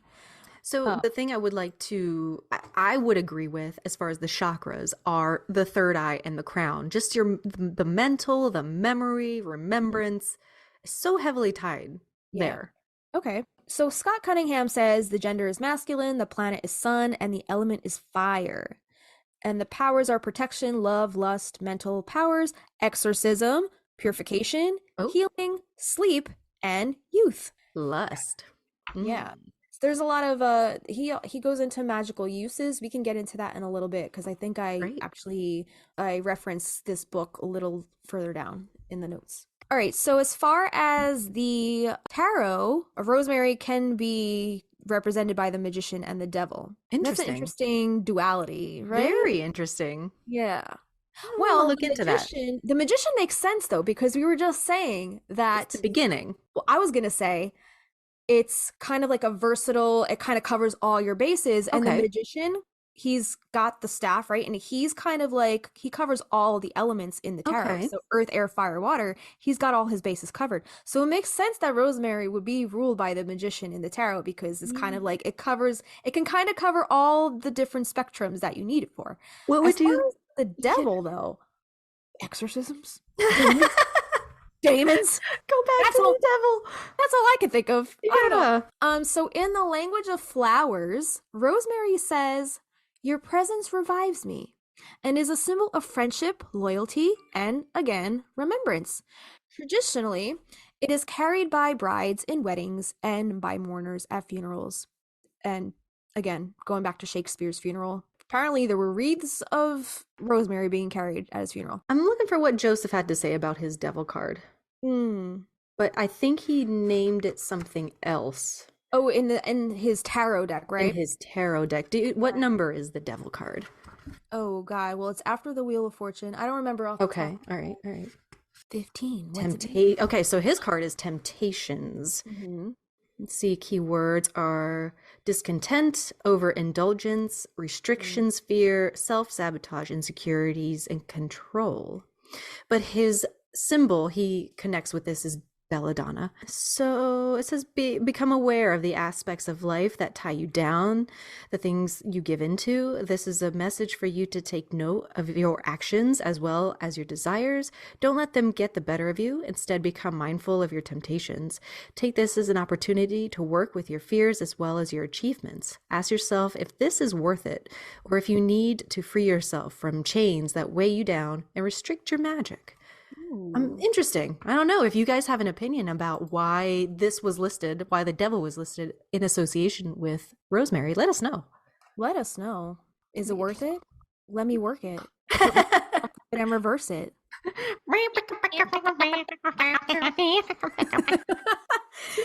As far as magical and mysticalness, we're going to get into all of that now. So rosemary was actually well known to ancient practitioners.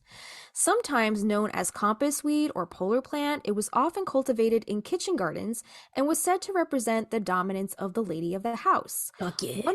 There it is. One would assume that more than one, quote, master sabotaged his wife's garden to assert his own authority. Ooh, bitch. Motherfucker. This motherfucker. Men always have to ruin a garden. I am telling you. I'm telling you right now. Leave my rosemary alone. Oh man, we are kooky today. You know what it is? I feel like I've barely slept last night. So this is me on lack of sleep. Anyway, so this woody plant was also known to provide delicious flavoring for game and poultry. It is very good in a chicken dish, I must say. A little quail. Later it was used in wine and cordials and even as a Christmas decoration because it is that like evergreen type of vibe. There I'm going with my the vibe. It's the vibe. So yeah, I love it. I love using it around this time of year because it's just so woodsy and homey and comforting. It's a comforting herb for sure. Roman priests used rosemary as incense in religious ceremonies, and many cultures considered it an herb to use as protection from evil spirits and from witches. And demons. In England, it was burned in the homes of those who had died from illness and placed on coffins before the grave was filled with dirt. I just thought of something because, dude, this purchase of this candle warmer is just rocking my world. But even if you had a cheap ass candle, no scent, just white candle, take your sprigs of rosemary, put them in that candle, and the candle, just warming up and letting that scent slowly, envelop your home. It's an easy way if you don't want to deal with smoke or flame. Really, up in this candle warmer. Amazing. I want to smell all of that. And you can make, I guess, all of your own little, almost like smokeless blends. Yeah, candle warmers are, I'm going to say it again, clutch. They're clutch. They're so clutch. Gucci. You don't have to, deal with any of that, especially if you have animals or pets you don't want getting near open flame. Perfect. Yeah. So interestingly, for an herb plant, rosemary is surprisingly hardy. If you live in a climate with harsh winters, dig up your rosemary each year and put it in a pot, bring it inside for the winter. You can replant it outside after the spring thaw. Some Christian folklore claims that rosemary can live up to 33 years. The plant is associated with Jesus, and his mother Mary in some tales, and Jesus was approximately 33 at the time of his death by crucifixion. Interesting. I didn't know. I didn't realize he was 33. Yeah, he gave up a weekend. Wait, what? What? We can move forward. That's going to ruffle feathers. Oh, God. Again, I'm on no sleep, so... Yeah. All right, so we're going to talk about some deities, I guess, right? So, or goddesses. Aphrodite is the first one here. It says rosemary is often linked to the Greek goddess Aphrodite, who in some versions of the myth is cloaked in the herb at the time of her birth. Aphrodite, the Greek goddess of beauty, fertility, and love, was born from the foam of the sea after the Titan Kronos cut off his father's Oranos? Oh, or Uranus? How do you say that name? Oranos. Ooh, yeah, Uranus. Oranos. Penis. So Kronos cut off his father's penis and threw it in the sea. She arrived ashore in a seashell, as Botticelli infamously painted in. Oh, that's why it's linked with Venus, painted in The Birth of Venus, her Roman goddess counterpart. There it is. Makes perfect sense.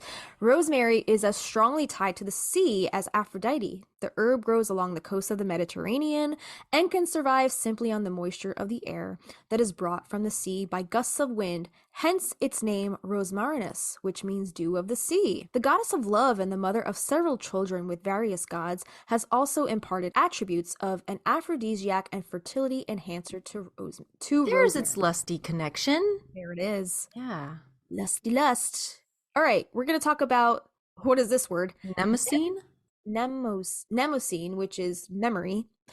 The herb has also been thought to contain memory-boosting powers, thus it has been associated with the Titaness Mnemosine, the goddess of memory and the mother of the 9 muses. And was the 9 muses, did we talk about that in the Threads of Fate, or was that were those other goddesses associated with? I think those are other goddesses. Okay. Yeah, the muses are something else. The Something fates else? are one thing and muses are something else. Oh, okay.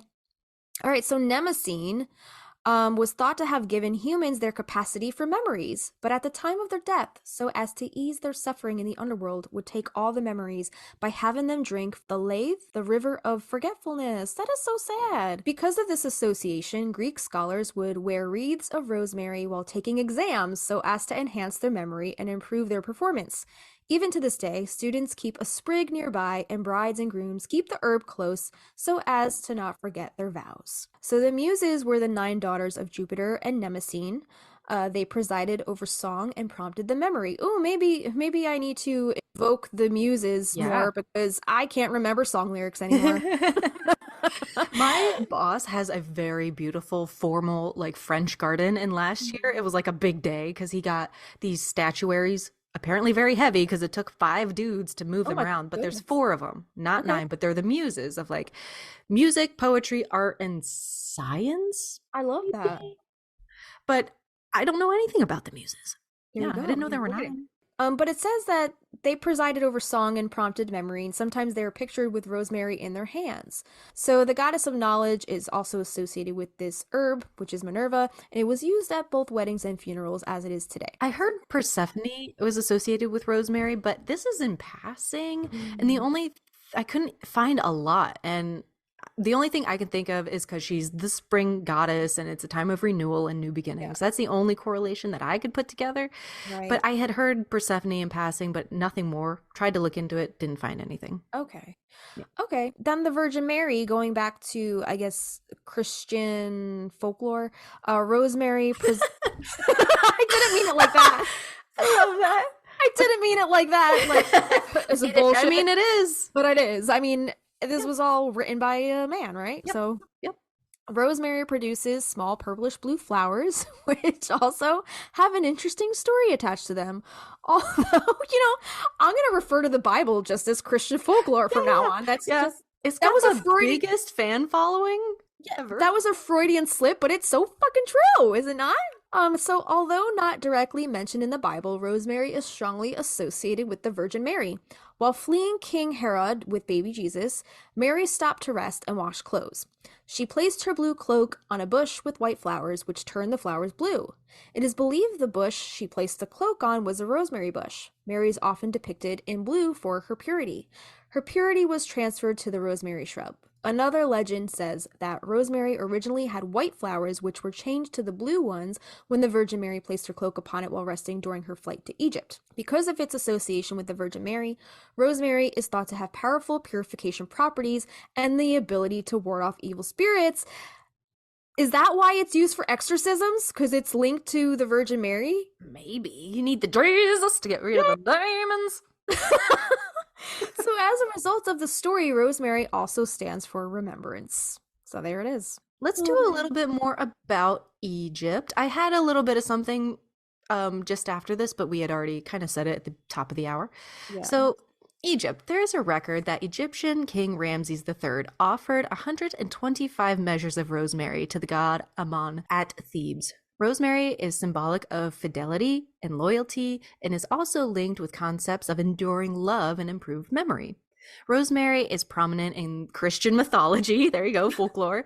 Okay, so I'm not an asshole. No, you're fine. And linked with the flight out of Egypt when Mary washed the clothes of Christ and spread them over a, quote, evil-smelling bush to dry. An evil-smelling bush to dry. What? It's probably smelled like rotting. Like, you know when they say like... But if this is the rosemary bush... Oh. I don't know. I'll keep reading. Sometimes we do this to ourselves. Yeah.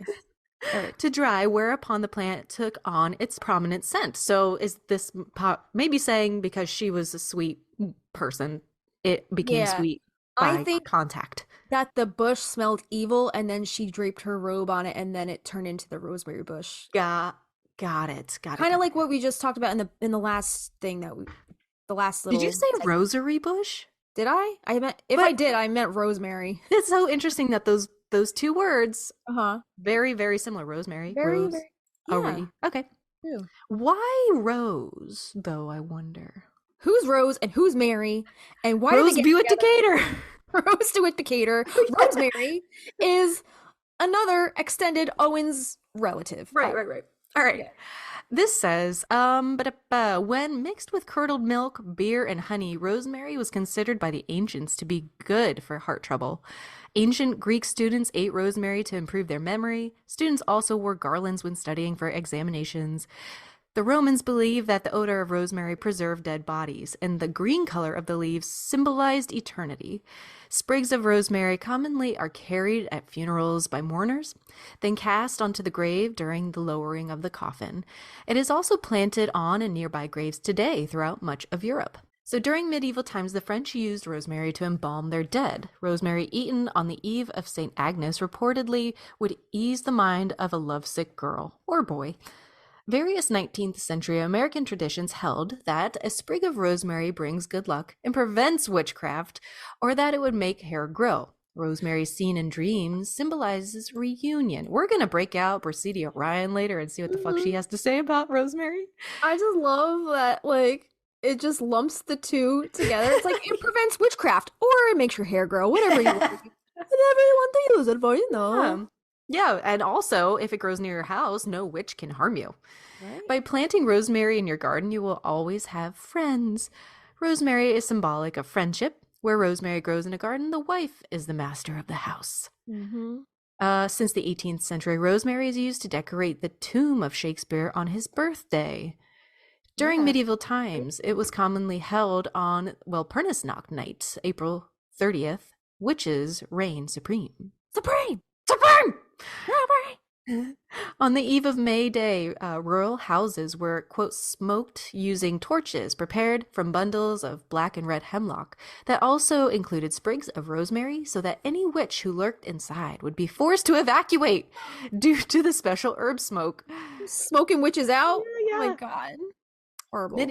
Medieval English traditions report that rosemary had special places at weddings, and the leaves sometimes were, quote, gilded or dipped in scented waters, then tied in different places inside the church. I'm wondering why they dipped it in scented waters when it already had such a strong scent. Right. I don't know. That makes no sense.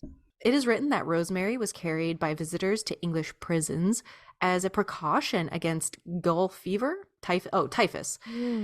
Rosemary also was used to provide a pleasing scent in courtrooms, as it was thought that the odor would expel the contagion of the pestilence from which the poor prisoners too often suffered. It also was thought that the scent of rosemary would comfort the heart and help restore the weak memory, and also applications would help reduce hair loss. What the fuck? Okay, wait. Just throwing that in. And hair loss.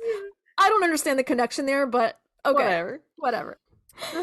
Okay. An old English tradition holds that rosemary can be used by young girls to divine their future. And this says, here comes the music again.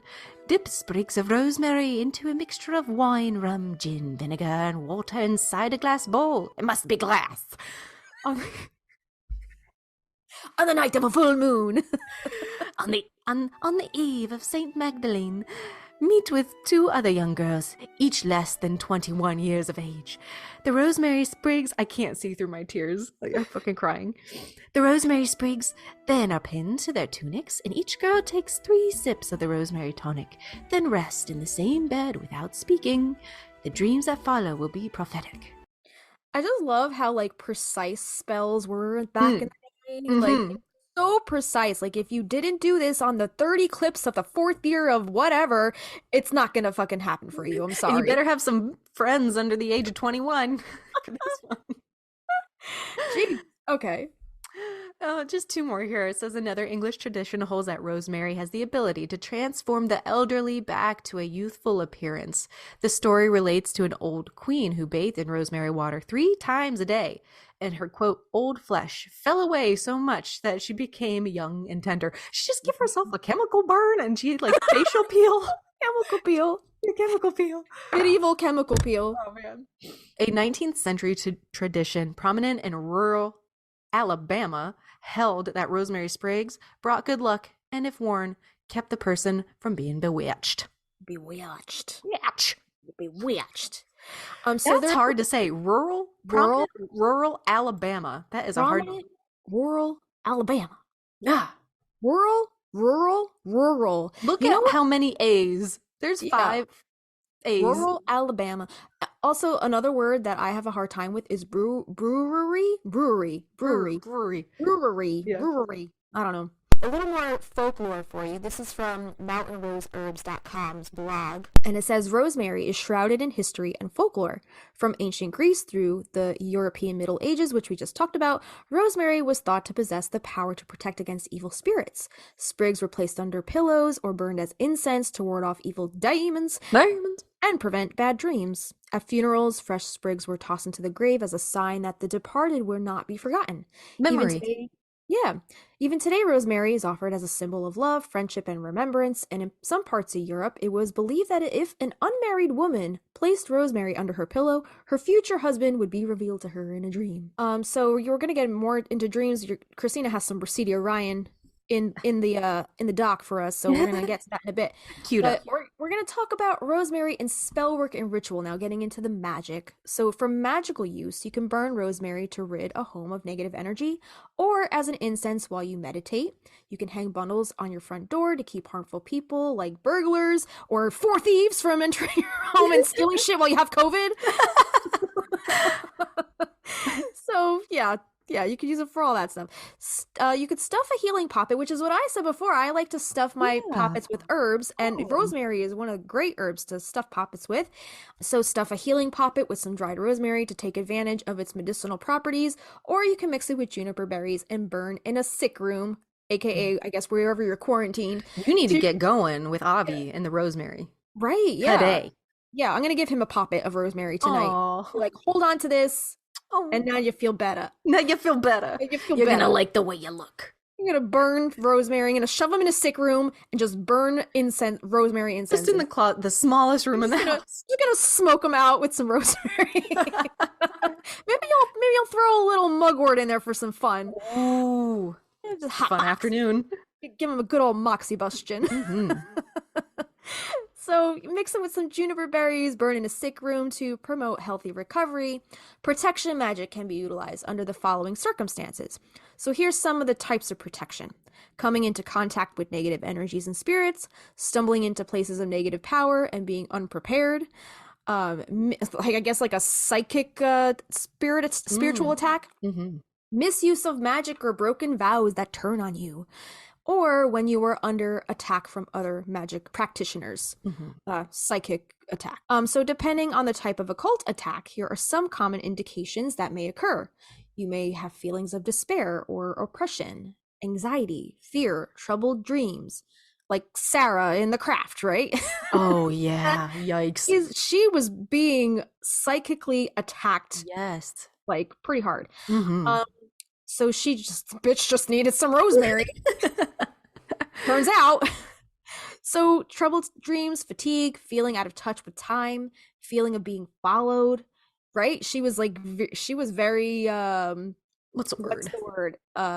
Suspicious. Not No, suspicious. Paranoid. paranoid. There it is. Paranoid. Seeing things that aren't there. Smells with no source. Uncharacteristic compulsions. Interesting. So those are just some signs that you are under spiritual attack. And you can use rosemary to combat all of that, I guess. In spell work, rosemary can be used as a substitute for other herbs such as frankincense, and for other magical uses, you can try one of these ideas. Make a magical herb wreath. If you use herbs in your magical practice at all, and many of us do, it's a great way to incorporate them into your daily life.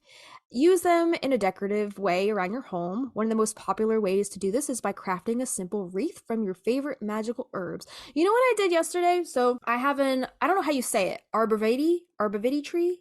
It's okay, like I say arborvitae. Arborvitae, it's a evergreen, right? Yeah. For those of you guys who don't know what it is, it's an evergreen tree. It's got very beautiful, like leafy, like it's like almost, it's not your typical pine. It's got very feathery kind of fronds, and they're very pretty. They don't smell a whole lot like pine or evergreen or anything like that. But I took some cuttings, and I like to include a little greenery in my little holiday cards. So I put a little sprig in there for that. But then I had like a bunch left over and I didn't want to throw it out. So I just repurposed the rest of it. I bundled it. I tied it with a little red bow. And I have like a nice little bundle of arborvitae on my front porch hanging. I hung it on top of my broom frond. That's sweet. Oh, bringing the season into your home. Very I'm cute. I'm La Befana now. You're La Befana. I'm the Italian Christmas witch. I don't remember the song. Fucking love it. So yeah, it's just fun to decorate with, things you have around your property. If you have any evergreen trees, and especially rosemary, because it's just gonna make your porch smell so amazing. Slap some red ribbon around a sprig, like a bushel of rosemary, and you got yourself a nice little Christmas decoration, Yule decoration. Have it be a stand-in for your mistletoe. You can hang it up above your doorway. And every time you pass underneath it, the little wisp of air you create is just gonna stir those oils into the broom. Oh, so good. Mm-hmm. Yeah, and we talked about it being an aphrodisiac before. So there it is. A little smooch under the rosemary. Does mistletoe, right? Does mistletoe have a scent? I don't even know. I don't know, but it's a pest. It's like a leech, right? Okay. It's bad. It's bad boy. Okay. Then yeah, fuck mistletoe. Use rosemary instead. It's all about, substitutions here. So the essential oil of the rosemary plant is great for cleansing your magical tools, such as athames and wands. If you don't have any rosemary oil lying around, don't worry. Get some fresh stalks and crush the leaves in a mortar and pestle to release the oils and the fragrance. Like Kristina said before, she's an oily bitch, so the slightest little crush of rosemary, you're gonna smell it. Mm-hmm. You can rub the crushed leaves on all of your tools to purify them. You can use it in aromatherapy to assist with memory, add it to an incense blend with some cinnamon and orange peel, and burn it in your home to make you feel less forgetful. I should do that. If you said you were feeling scattered today. I'm feeling very scattered. I think it would be beneficial for you and Avi for different reasons. Definitely. He's getting the moxibustion. I'm getting the memory. Nice. So if you've got a big test or an exam coming up, wear an amulet bag stuffed with rosemary while you study. I remember in like high school, I made an amulet, like a charm bag to pass a test, and it worked. I had horrible grades in that class, and I actually passed. I think it was like remedial math or something. Oh no. Yeah. And I had it like tucked in my shirt because I don't want my classmates to think I was a fucking weirdo for having pouch around my neck. Like, what the fuck? Trust me, I think they knew. You're probably right. Use it when you have a test coming up, and you can wear that bag while you study or while you're taking the actual exam. It will help you remember the information when it comes time to take your test. As far as herb bundle goes, you can make an herb bundle to keep harmful people and negative energies from making its way into your home. And like I said, if you put it on your front porch, like I have mine, put it over your broomstick so the boo hags can't get past it. Because first of all, they got to count the broom bristles. So that's going to take them a long time. And then they got to get past the aura of rosemary that keeps negative energies away. They ain't getting past that. Nah. And if you paint your ceiling on your porch taint blue, they're definitely not getting past.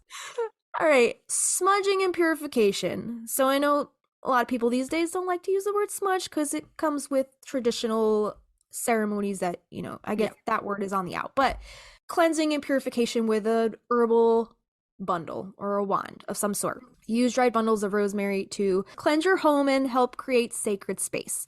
Because rosemary is associated with both loyalty and fertility, it's used in hand fasting ceremonies. Incorporate stalks of rosemary into a bridal bouquet or a wreath to wear on your hand fasting day, particularly if you hope to conceive a child in the near future. I did have a hand fasting ritual, but I did not include rosemary. I did not know about this little rosemary tidbit. We were uninformed. Yeah. So since ancient times, rosemary has been used to strengthen memory. Today's studies have even been conducted that it shows that just inhaling the aroma of rosemary has positive results on memory retention and concentration. Rosemary may also help with aging-related memory problems. As I said before, pretty sure they use it in, I guess, treatment or maybe even preventative measures against Alzheimer's or dementia. And then there are some other magical uses for rosemary. After a long, lingering illness, try burning a combination of rosemary and juniper together to force out the staleness from a room. Okay, Avi was hogging the living room this whole past weekend, so maybe I'm just going to go through later on and just... Absolutely. Yes. That air. Hit it up. Stank ass energy out there. And then I'm just going to like Moxie Bustion him in the face.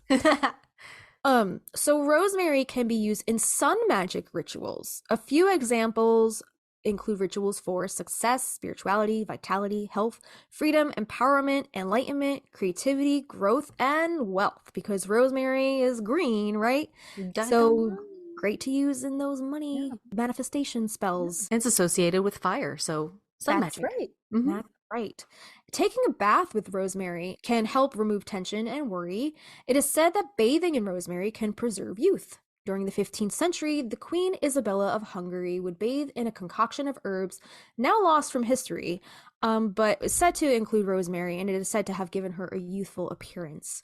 As a result of these early practices, today we still consider rosemary a plant of remembrance. So yes, I wanted to consult the Scott Cunningham book, the Encyclopedia of Magical Herbs, once again, because he's got a whole list of magical uses. So I'm sure a lot of this is very repetitive. We probably said a lot of this already, but some that I don't think that we've said yet. So it says rosemary, when burned, emits powerful cleansing and purifying vibrations, and it is smoldered to rid a place of negativity, especially prior to performing magic.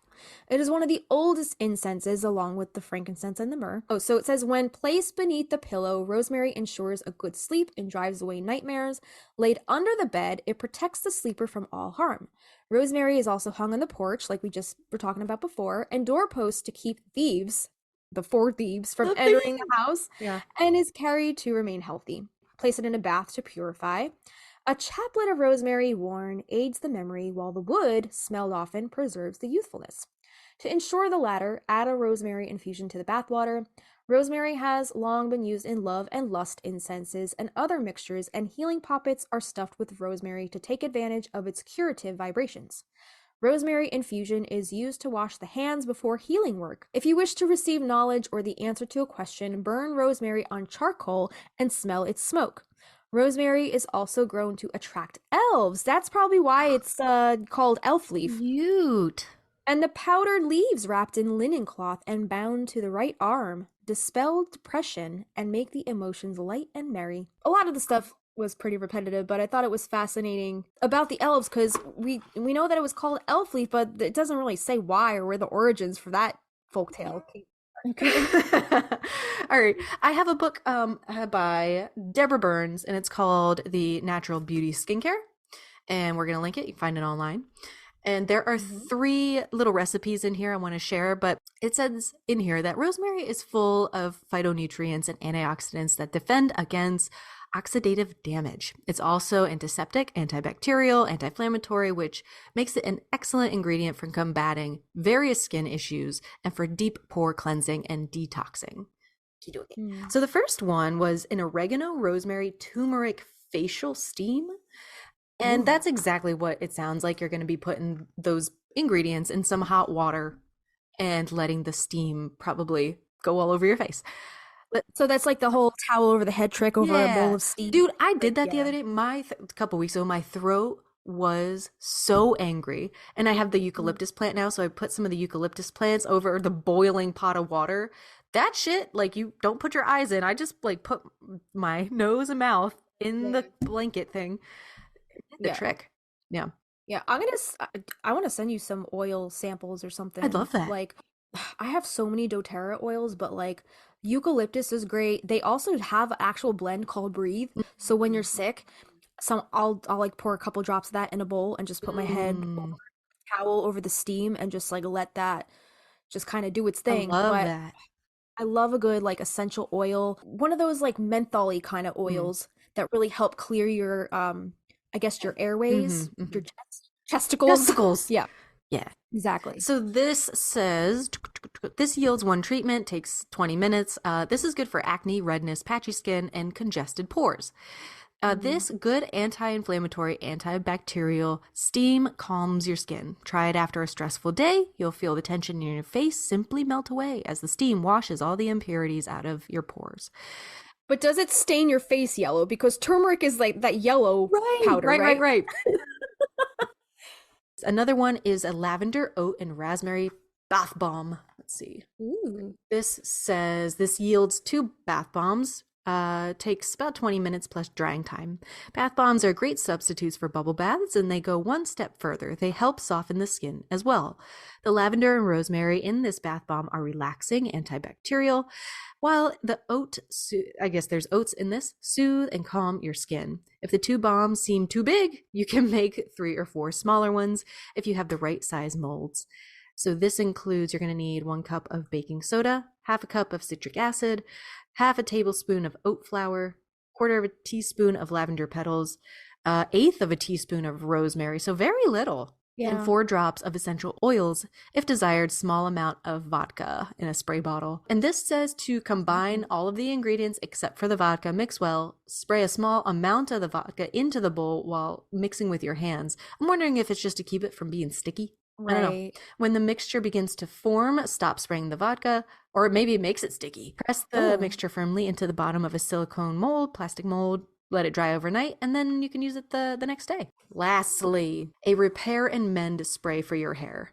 This hairspray is great to use before you style, after you wash your hair, and as a treatment to keep breakage and frizz at bay. So when I was telling you the rosemary oil, way too oily, I started just boiling rosemary in water and using that water, spraying it on my scalp right after the shower, and it felt great. You could do either, I guess. Nice. So this says take distilled water, 1 teaspoon dried lavender petals, 1 teaspoon dried rosemary, 1 teaspoon dried fenugreek. What is that? Yeah, is it a root vegetable? I actually don't even know what it is, but fenugreek. Yeah, it's a plant. Okay. It's similar to clover, and the seeds taste similar to like a maple syrup, but they're used in a lot of different foods and like medicines. Ooh, sounds good. This is just for the tea portion. Lastly is the 1 teaspoon of mustard seed.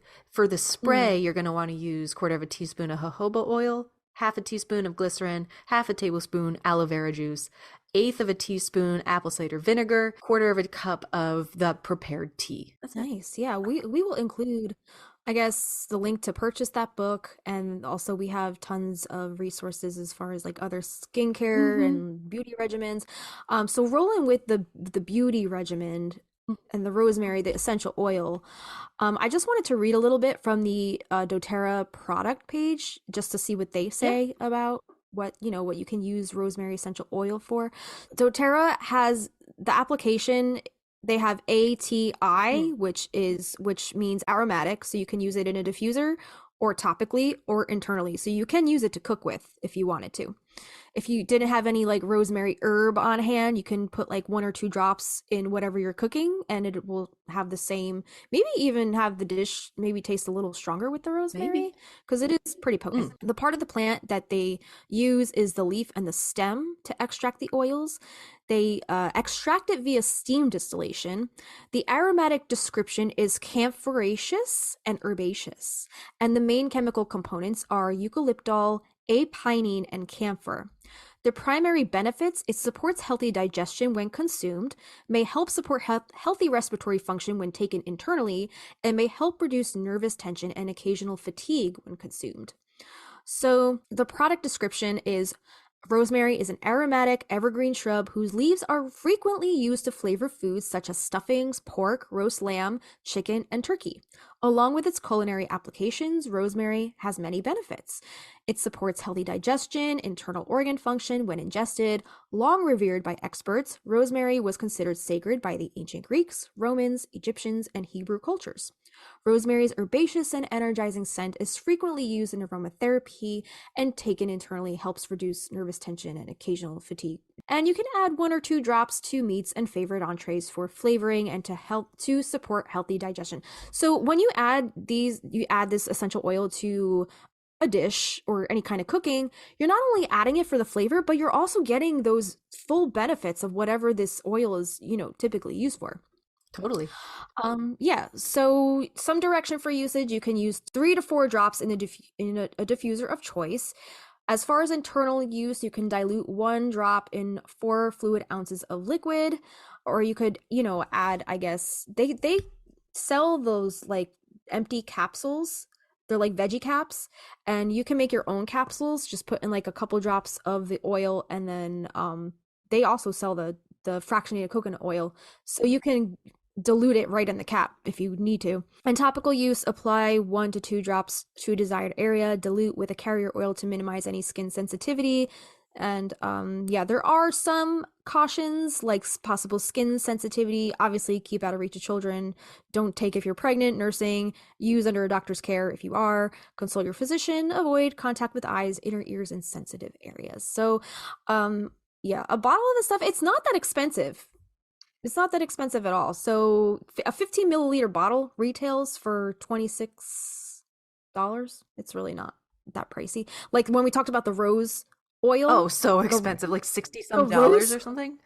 Oh, freaking expensive. That's right. It's like I forgot about that. A small little 5 milliliter dram or like whatever is like $200 for like a small little thing because it takes so many rose petals to produce. But like rosemary, that stuff grows like wildfire. Like it's leaking all over the goddamn place.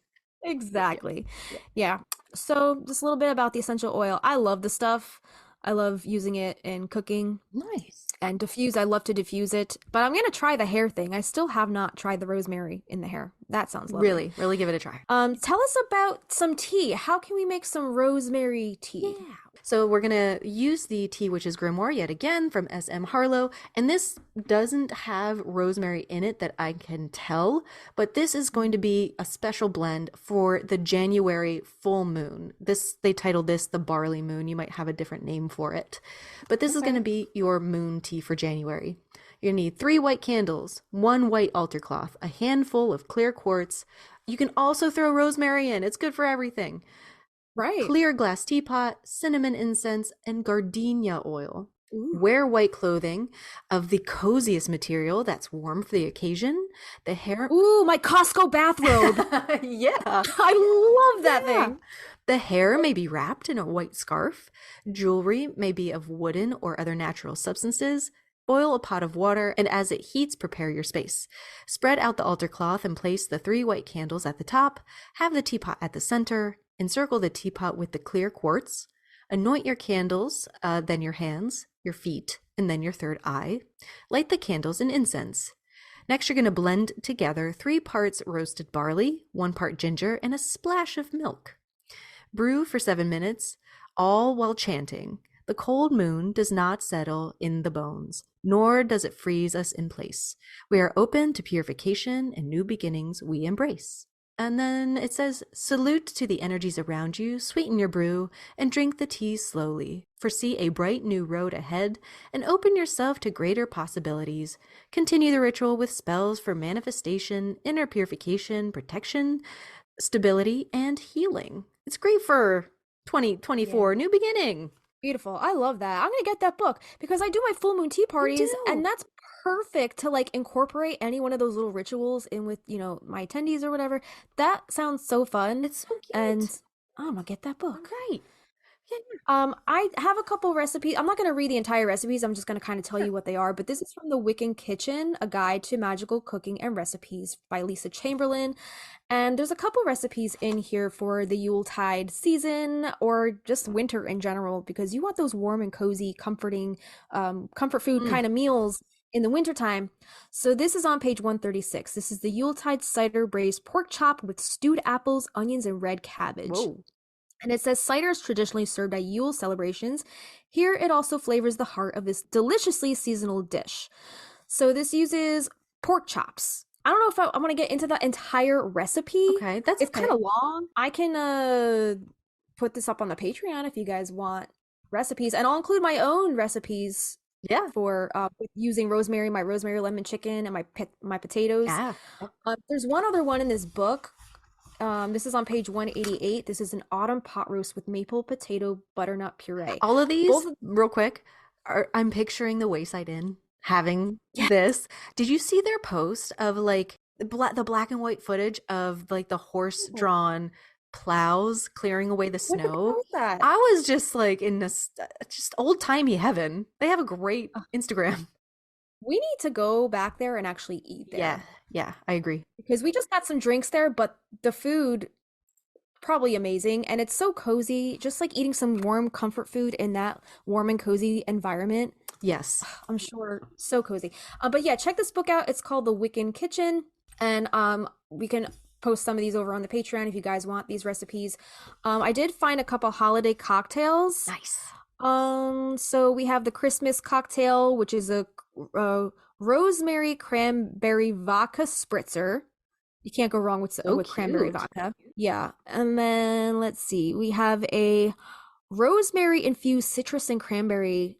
Did I say that already? Holiday pop cocktail. Then we have cranberry rosemary old fashioned. Oh. And then then there's the rosemary cranberry vodka spritzer. So we'll post the links to all of these. Mm-hmm. These look amazing, and I think a holiday cocktail is just the rosemary just puts that little icing on the cake.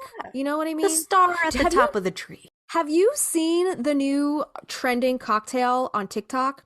You put ice in the bottom, or you fill the bottom of a glass, like a rocks glass, with water. You put a little sprig of rosemary, you sit it in the glass, and then you put them in the freezer and you let it freeze like that. And then when you take the glass out, it's frozen. The water on the bottom is frozen. It keeps the rosemary frozen into place. So it just looks like a pine tree standing up in your glass. And then when you pour your drink into it, it looks like a snow globe. You get the essence of the rosemary. That's cute. So cute. Are you going to try that? I want to try it. Yeah, good. I want to try it. Yeah. It's like all the rage right now. It's all over TikTok. It's super trending right now. Everybody's doing it. That's all the rage. So try a little sprig of rosemary in your holiday cocktail. Aaron and I made our own rosemary simple syrup. It was very good. Yeah, we got this drink when we were out and about, and it was an old fashioned, but we were like, this tastes really good. Like, what is the difference? And we asked the waitress. She was like, it's rosemary simple syrup. We're like, we're fucking doing that when we get home. Can you put the recipe up on the Patreon for the simple syrup? Yeah, it's just simple syrup. Put rosemary sprigs in it, but yeah, I could do that for them. But how the fuck do you make I don't know. Oh, okay. I don't make a lot of drinks, so I don't know how do you make a simple syrup. What do you just like water and sugar? Yep. Sugar, salt. And then you cook it on your stove until it thickens? Yep. Is that okay? Cool. And then I guess you just put in sprigs of rosemary, or do you do that after the fact? No, while it's cooking. While it's cooking? Okay. Ooh, sounds delicious. I'm gonna try that now. I don't remember the last time we used her. All right, rosemary. Here we go. If you dream about rosemary, this is Bracedia Ryan, the ultimate dictionary of dream language. Within 7 days, you will acquire a long-desired possession and will rejoice over your ability to achieve this. That's it. That's it. Short to the point. I love how she gives like those 3 days. Just 3 days. 7 days. Timely. 3 days. Yeah, very, very on time with her dream stuff. That is all we have for Rosemary. Happy New Year. Happy New Year, guys. Thanks for, well, we already had our 1 year, but like another year. Crazy. Let's keep going. Keep it going. Keep the party going. I want to break up. Guys, if you would like to support us, here's how you can do that. Just a reminder, you can check out all of the sources pertaining to today's episode via our hero page. The link is in our show notes. And thanks again to our patron and Palmiers for creating this app and keeping creators like us organized. If you guys do want to support the podcast on Patreon, you can support us for as little as $1 a month. That's our seedling tier, and that gets you access to our patron-only polls where you get to weigh in on what topics you would like us to talk about next. It also gets you our monthly calendar so you can see what topics we have coming up for the month, and it also gets you a welcome shout out on the show. Our $3 Lavender Bud tier gets you our show notes for each episode in an aesthetically pleasing PDF, our after hours posts, if there's any extra tidbits or behind the scenes info pertaining to any of our episodes, we'll post those along with a blog post or extra photos, and access to our specially curated Spotify playlists. We have created playlists for our WMSR episodes as well as Production Dream playlists for each song-episode, and more. Our $5 Lilac tier gets you access to our private Facebook community where we host a monthly live stream. Plus, you'll get access to our Discord server where we host our monthly watch parties.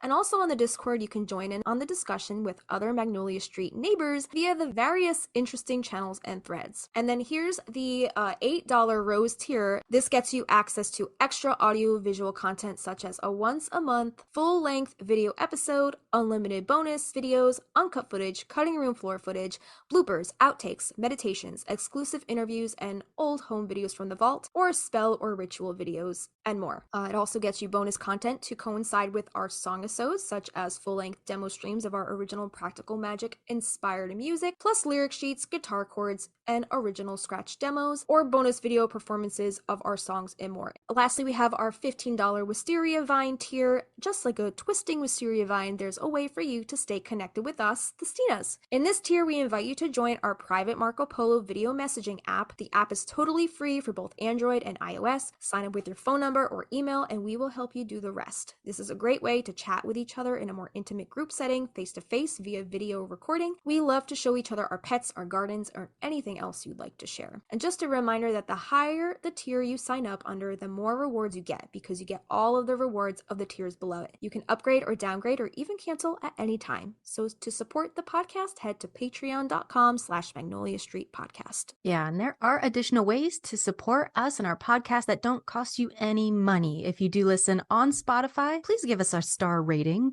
If you listen to us on Apple Podcasts, please give us a written review. We love sharing those on our Instagram. And if you're on Instagram, we would really appreciate any reposts or blurbs about our podcast. And make sure to tag us at Magnolia Street Podcast in your feed, posts, stories, and share us with your Practical Magic loving friends. We also have merch. Head over to our Teespring. The link is in our Koji links, which can be found in our Instagram bio. Yeah. So head over there. Yeah. You never told me what you've thought about my Simpin' for Sally design. I don't even know if I looked at it. Can you? Oh my God. I'll send it to you again. Yeah. All right. No, I think I saw it and I was like, oh my God, that's cute. But I can't remember what it looks like. It's okay. So I'll have to look at it again. And if you guys have any comments, questions, anything, any theories, anything you want to send our way, email us at magnoliastreetpodcast@gmail.com so we could talk about it on the show. Fantastic. Anything else? Okay. All right. We'll see you next week. New episodes every Friday, guys. I'm Kristina. I'm Justina. And we'll see you next time. At the house on Magnolia Street, would you go down to Magnolia Street when the wisteria roll out? At the house of magic and mystery, so would you go down to Magnolia Street? Maybe you need the Jesus to get rid of the demons.